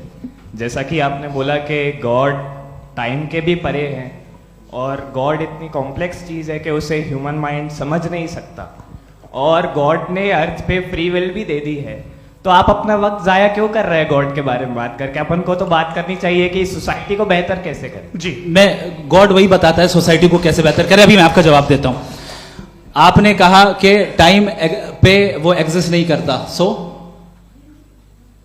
नहीं, मेरा सवाल ये है कि जैसा आपने बोला कि गॉड बहुत ही कॉम्प्लेक्स चीज है। मैंने कहा ही नहीं कि कॉम्प्लेक्स है, तो आपके अल्फाज हैं। कॉम्प्लेक्स का लफ्ज गॉड के लिए सुइटेबल नहीं है। क्यों? क्योंकि कॉम्प्लेक्स वो चीजें होती हैं जो ऑब्जेक्ट हो। God is not an object जिसको आप इंस्ट्रूमेंट के जरिए लेबोरेटरी में जाके टेस्ट करें, oh it's very complex. No, वो कोई कार का इंजन नहीं है। मेरा वो फिलोसॉफिकली नेसेसरी बीइंग ऐसी बीइंग है जो सिंपल बीइंग है। हाँ, आप उसको मुकम्मल तौर पे उसकी तमाम हिकमतों को जान ले और हर चीज को जान ले, ये पॉसिबल नहीं है, क्योंकि वो ऑल वाइज है, आप ऑल वाइज नहीं है, और वो खुदा है, वो आपको सारी चीजें बता दे, ये जरूरी नहीं। मेरा सवाल ये नहीं था, मेरा सवाल ये था कि जब गॉड इतना परे है इस दुनिया से कि उसने अर्थ पे फ्री विल भी दी है, हम सब ह्यूमंस की फ्री विल है, और जो सोसाइटी में हो रहा है वो अपन लोग डिसाइड करेंगे, तो अपन लोग डिसाइड नहीं करेंगे ना, अपन लोग डिसाइड नहीं करेंगे। गॉड जो है, गॉड ने वो उसकी जात, उसकी एग्जिस्टेंस टाइम एंड स्पेस से परे है, लेकिन वो हमारा टेस्ट ले रहा है और उसी गॉड ने हमें बताया कि तुम्हें क्या करना है क्या नहीं करना है, तो जाहिर है उस गॉड की बात सुनेंगे ना हम। जी, वो पीछे एक चश्मा लगाया जो मैम खड़ी हैं, उनको दीजिए। हाँ, आप जी जी बिल्कुल आएंगे। देखिए मैं कोशिश कर रहा हूं सब तरफ जाने की। हाँ, उनको दीजिए माइक। जी, हेलो सर, मैं ओमनी प्रेजेंट नहीं हूं, टाइम पाबंद हूं और जहां तक कोशिश कर सकता हूं करूंगा। जी, अपना नाम बताइए। मेरा नाम उर्सुला है, मैं दिल्ली यूनिवर्सिटी की एक स्टूडेंट हूं और मैं स्टूडेंट फेडरेशन ऑफ इंडिया से हूं। मेरा सवाल मुफ्ती जी से है कि इस हॉल के इस कमरे में बैठ के हम लोग रेप की मोरालिटी के बारे में फिलोसफिकली बात तो कर सकते हैं, बट असलियत ये है कि रोजमर्रा की जिंदगी में औरतें रेप के थ्रू गुजरती हैं, और हम लोग सिर्फ नंबर्स पे इस तरह नहीं देख सकते, क्योंकि कितनी औरतें हैं इन कंट्रीज में जहां पे आप बता रहे हैं कि केसेस कम हैं, जिनका एक्सेस है कि वो जाके केस फाइल कर सकें। कितनी औरतें हैं जो जिनको काम करने की आज़ादी है उन कंट्रीज में। यूरोप में ये आज़ादी आ गई, यूरोप में ये रूल्स आ गए, तो हम आज उसके बारे में बात कर पा रहे हैं। जी, जवाब। आपने ये कहा कि कमरे में बंद होकर हम लोग इस पर फिलोसफिकली बात कर सकते हैं, लेकिन हकीकत में क्या हो रहा है, वो ग्राउंड लेवल पे क्या हो रहा है, जो बहुत गलत हो रहा है, और वो सफर कर रही हैं। आई अग्री, बहुत गलत हो रहा है, और जो गलत हो रहा है उसको हमें रोकना है। और क्यों रोकना है, वो गलत क्यों है, हमारे पास इसका ऑब्जेक्टिव फाउंडेशन है, इनके पास उसका ऑब्जेक्टिव फाउंडेशन नहीं है। मैं ये कहना चाह रहा हूं कि जहां पे भी जुल्म हो रहा है, जहां पे भी औरत पे जुल्म हो रहा है, या उसकी इज्जत लूटी जा रही है, या उसे तकलीफ पहुंचाई जा रही है, और सिर्फ औरत नहीं, किसी इंसान के ऊपर भी जुल्म हो रहा है, तो उसके खिलाफ खड़ा होना, ये मोरालिटी हमारे पास गॉड के पास से आई है। वरना जावेद साहब तो कह रहे हैं कि जो है मेजोरिटी डिसाइड करेगी, तो मेजोरिटी तो कभी भी बदल सकती है। क्या आप हाँ। ये थोड़ी सी आपको गलतफहमी है। मैं अगर मेरे जुमले से ये मदना निकला या मैंने कहा, तो ये जुमला मैं वापस लेता हूँ, ये मेरा मतलब ही नहीं था कि मेजॉरिटी डिसाइड करेगी। मेजॉरिटी डिसाइड करे तो दुनिया में बड़ी, वैसे आपने कहा था ये जुमला। अच्छा, हो सकता है, मैं मान रहा हूँ, बाद में रिकैप कर लेंगे। अरे एक सेकंड, मैं अपनी एक्सप्लेनेशन देता हूँ। मुनासिब बात यह है कि हम सब के सब दिल में जानते हैं कि क्या अच्छा है क्या बुरा है, हमें पता है अच्छी तरह से। जो लोग बुरे काम करते हैं उन्हें भी मालूम अच्छा क्या है। यही तो सवाल था हजरत कि फिर ये मोरालिटी आई कहां से? Cross examination. हाँ जी, हाँ। मोरालिटी साथ रहने की डिजायर से आई, यानी साथ रहकर जो कुछ कह दे, जो कुछ कर दे, वो हो जाएगा। नहीं, तो आप कायदे से रह ही कर सकते हैं जब तक लोगों में मोरालिटी हो, वरना क्यास हो जाएगा। ये आपको कैसे पता? जी, हमने देखा ना, जहां मोरालिटी का क्यास हो गया, हम देखते हैं। कहां पे देखते भाई? दुनिया में। आप जो कह रहे हैं, आप कहीं पे अगर गलत हो रहा है, इस बहस तो के उसको बाद आप देखिए, आप एपिस्टेमोलॉजी की बात कर रहे हैं, मैं ऑन्टोलॉजी की बात कर रहा हूं। मैं इस बहस के बाद आप दोनों लोगों को चाय पे होस्ट करूंगा, वहां पे क्रॉस एग्जामिनेशन कर लीजिएगा। अभी ऑडियंस का हक मार रहे हैं आप लोग भाई, सर जस्ट लोग हैं आप लोग। और ये भाई ये हाँ, उधर आएंगे, जी सर आएंगे। अच्छा सर, मेरा नाम लईकुर रहमान है और मैं अलीगढ़ मुस्लिम यूनिवर्सिटी का स्टूडेंट हूँ, और जहाँ तक मुझे पता है कि sir you are also product of Aligarh Muslim university. मैं भी उसी चमन का बुलबुल। हाँ सर, तो बहुत खुशी हुई मुझे जान करके कि मैं आपसे मिलूंगा। सवाल सर, मेरा सवाल यह है, सर सैयद अलैहिर्रहमा का नजरिया यह था कि खुदा के वजूद को अक्ल के दायरे में रह करके तलाश करना, न कि पूरी तौर से उसका इनकार कर देना। Sir, how will you define it? नहीं, तो ये तो आप इन्हें बताइए। ये सवाल आपसे, खुदा का वजूद साबित कर रहे हैं तो सर आपने इनकार कर रखा है, इस वजह से मेरा क्वेश्चन। उन्होंने यही सर, एक सेकंड, सर सैयद ने यही कहा ना कि अक्ल से आप खुदा के वजूद को साबित नहीं कर सकते, यही कहा ना भाई। वो उन्होंने कहा कर सकते हैं और वो कर दिया गया आज। वो फोन तलाश करना या साबित करना अक्ल से नहीं हो सकता। अरे सवाल तो सुन लीजिए जी। अक्ल से नहीं हो सकता है, यही कहा ना आपने। अक्ल से हो सकता है, अरे वो यही कह रहे हैं भाई, आप बता रहे हो सकता है, वो तो कुछ और। आप अगर सर देखो नौजवान फोन ले लो, वो इतनी कमाल की यूनिवर्सिटी है। अरे भाई दे दो जरा, एक मिनट दे दो भाई, मेरी बात सुनो, माइक पे बोलो ताकि जो लाखों लोग देख रहे हैं। माइक दे दो ना। अरे देंगे ना माइक, तुम ठहरो तो। हाँ सर, मेरा सवाल ये था कि सर सैयद अलैहि रहमा का एक नजरिया था अपना कि खुदा का जो वजूद है उसको अकल के दायरे में रह करके तलाश करना है, न कि पूरे तौर से इनकार कर देना है। ये उनका कॉन्सेप्ट था। लेकिन मेरा सवाल ये है कि आप इसको कैसे डिफाइन करते हैं, एक्सप्लेन कैसे करेंगे, मैं आपसे जानना चाहता हूँ, क्योंकि you are the product of Aligarh Muslim university. मुझे अकल के दायरे में रख के मैंने बहुत तलाश की, मुझे मिला नहीं। हाँ ये इधर वो चश्मा लगाए जो, हाँ उनको दे दीजिए। जी जी फटाफट पूछिए, बस 5 मिनट है, 5 मिनट में खत्म हो रहा है। हाँ अस्सलाम वालेकुम मुफ्ती साहब, एंड मेरा सवाल जावेद अख्तर साहब से। क्या नाम है आपका? अरे भैया सब मुझे तो पूछ रहे हो।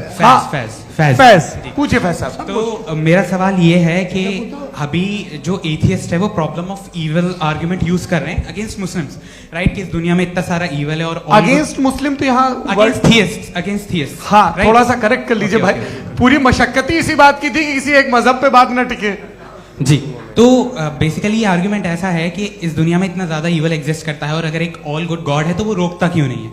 लेकिन इस सवाल में एक हिडन अजम्पशन ये है कि इस दुनिया में इविल एग्जिस्ट करता है। अब एथियस्ट ये कैसे ऑन्टोलॉजिकली प्रूव कर सकते हैं कि इस दुनिया में इविल एग्जिस्ट करता है? मैं आपको बताता हूँ, थोड़ा सा समझा। नहीं सर, हम लोग इनको सुनने आए। नहीं please don't do that. I want to explain ontologically. नहीं हम समझ गए सर, इनको अब जवाब देने दीजिए। अच्छा सवाल पूछ लो। मैं अभी तक क्या था वो मैं थोड़ा सा ऐड ऑन कर लेता हूँ। तुम गुरु, तो हम जब इसका राउंड 13 करेंगे ना तब तुमको स्टेज पे बिठाएंगे। जी तो हाँ जल्दी से।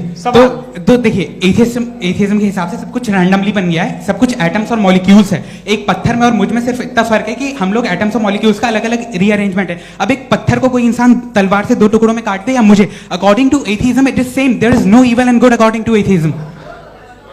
जी अच्छा, फैज साहब का सवाल ये है कि हाँ कोशिश भी करते तो इससे गलत सवाल नहीं कर पाते। एक लाइफ फॉर्म है और लाइफ फॉर्म में फीलिंग्स हैं, मतलब लाइफ फॉर्म सुनता है, देखता है, टेस्ट कर सकता है, फील कर सकता है। तो उसकी ये जो क्वालिटी इस बबल में आ गई है वो जानवर में भी है, इंसान में भी है। तो जाहिर है कि उसे कोई तकलीफ पहुंचेगी, तो चूंकि उसके पास वो सेंसिटिविटी है तो मैं करेगा। पत्थर में वो सेंसिटिविटी नहीं है। तो ये क्या सवाल हुआ कि अगर पत्थर को काटा तो पत्थर को तकलीफ नहीं होती, तो आपको काटे तो आपको क्यों तकलीफ हो? बैठ जाइए। जी हाँ अगला सवाल। हाँ पूछे जी जावेद अख्तर साहब। अरे भैया सब आप लोग मुफ्ती साहब को छोड़ रहे हैं, तो मेरे ही पीछे पड़े हैं क्या? फिर चलो बोलो भाई। You asked how God can exist when children die in Gaza. Huh? You asked how God can exist when children die in Gaza, and you also mentioned the rise of atheism in Europe. But the same events also are leading many atheists and non-believers to turn towards faith. How do you interpret this contradiction, where suffering pushes some away from God, yet brings others closer to belief? आपको एक बात बताऊं, दुनिया perfect तो कहीं भी नहीं है, हर जगह कुछ खामियां हैं। बेटा एक मिनट, आप ही को कहेंगे, देखो वो तो कुछ खामियां, कमज़ोरियां, खराबियां सब जगह है। लेकिन अगर देखोगे ईमानदारी से कि दुनिया सबसे ज़्यादा महज़ब कहाँ है, एक आम शहरी को कहाँ हुकूक हासिल हैं, वो बोल सकता है, अपनी मर्ज़ी से काम कर सकता है, अपनी मर्ज़ी से राय दे सकता है, हुकूमत के ख़िलाफ़ बोल सकता है, बरसरे इक़्तिदार लोगों के बारे में बोल सकता है, सरमायादारों के ख़िलाफ़ बोल सकता है। तो आपको ये स्कैंडिनेवियन कंट्रीज़ में मिलेगा, वेस्टर्न यूरोप में मिलेगा। मैं नहीं कह रहा वो परफेक्ट है, बिल्कुल नहीं, वहाँ बहुत ख़राबियाँ भी हैं, परफेक्ट तो कोई। लेकिन जिन जिन मुल्कों में, लैटिन अमेरिका देखो, गल्फ देखो, वहाँ पर आपको ये ज़रूर है कि रेप नहीं होते होंगे। रेप की ज़रूरत क्या है भाई? उसको तो ख़रीद लो, घर में रखो, सड़क पर रेप करने की क्या ज़रूरत है? मगर सुनिए, मगर हकीकत ये है कि वहाँ शख्सी आज़ादी राय देने की, बोलने की नहीं है। जी ये एक आखिरी सवाल मुफ्ती साहब से। हाँ मैम, इनको माइक दीजिए। शुक्रिया। मेरा नाम मनीषा है, मैं हरियाणा से आई हूँ। मैं मुफ्ती साहब से एक बात पूछना चाहती हूँ। आप बार बार जावेद साहब को कॉन्ट्राडिक्ट तो कर रहे हैं कि आपने ये कहा, लेकिन आप भी अजम्पशंस के बेसिस पे बात कर रहे हैं। आपने खुदा के होने का कौन सा प्रूफ पेश किया है, खुदा की एग्जिस्टेंस का?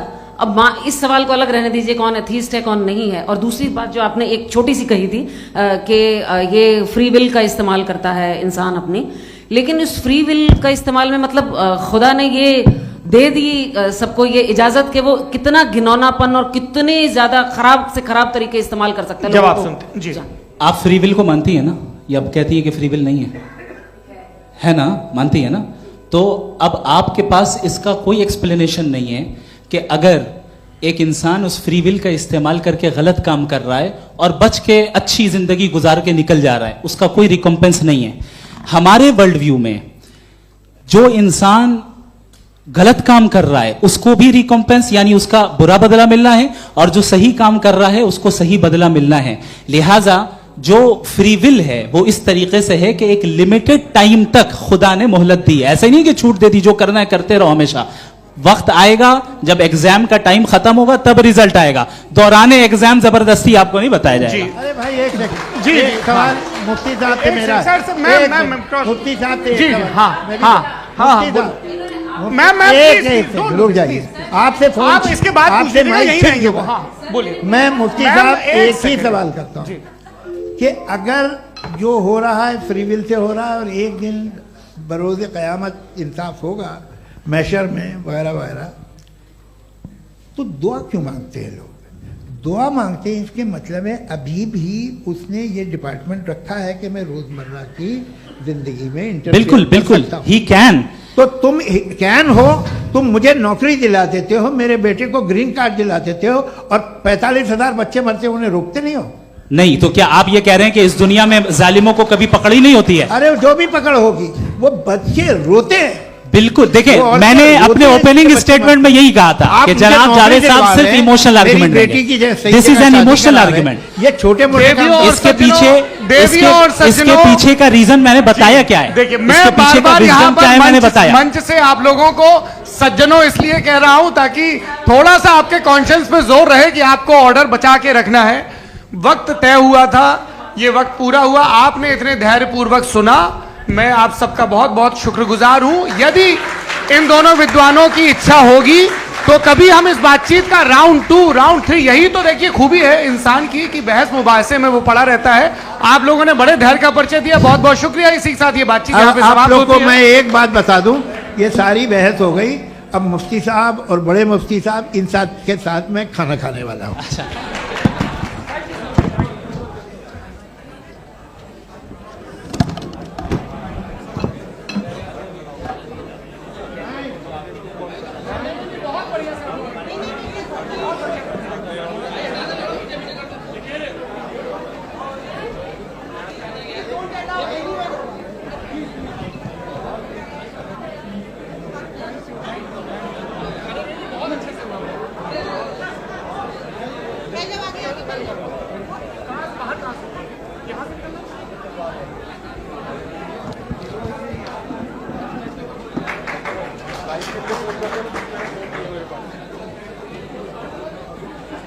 आप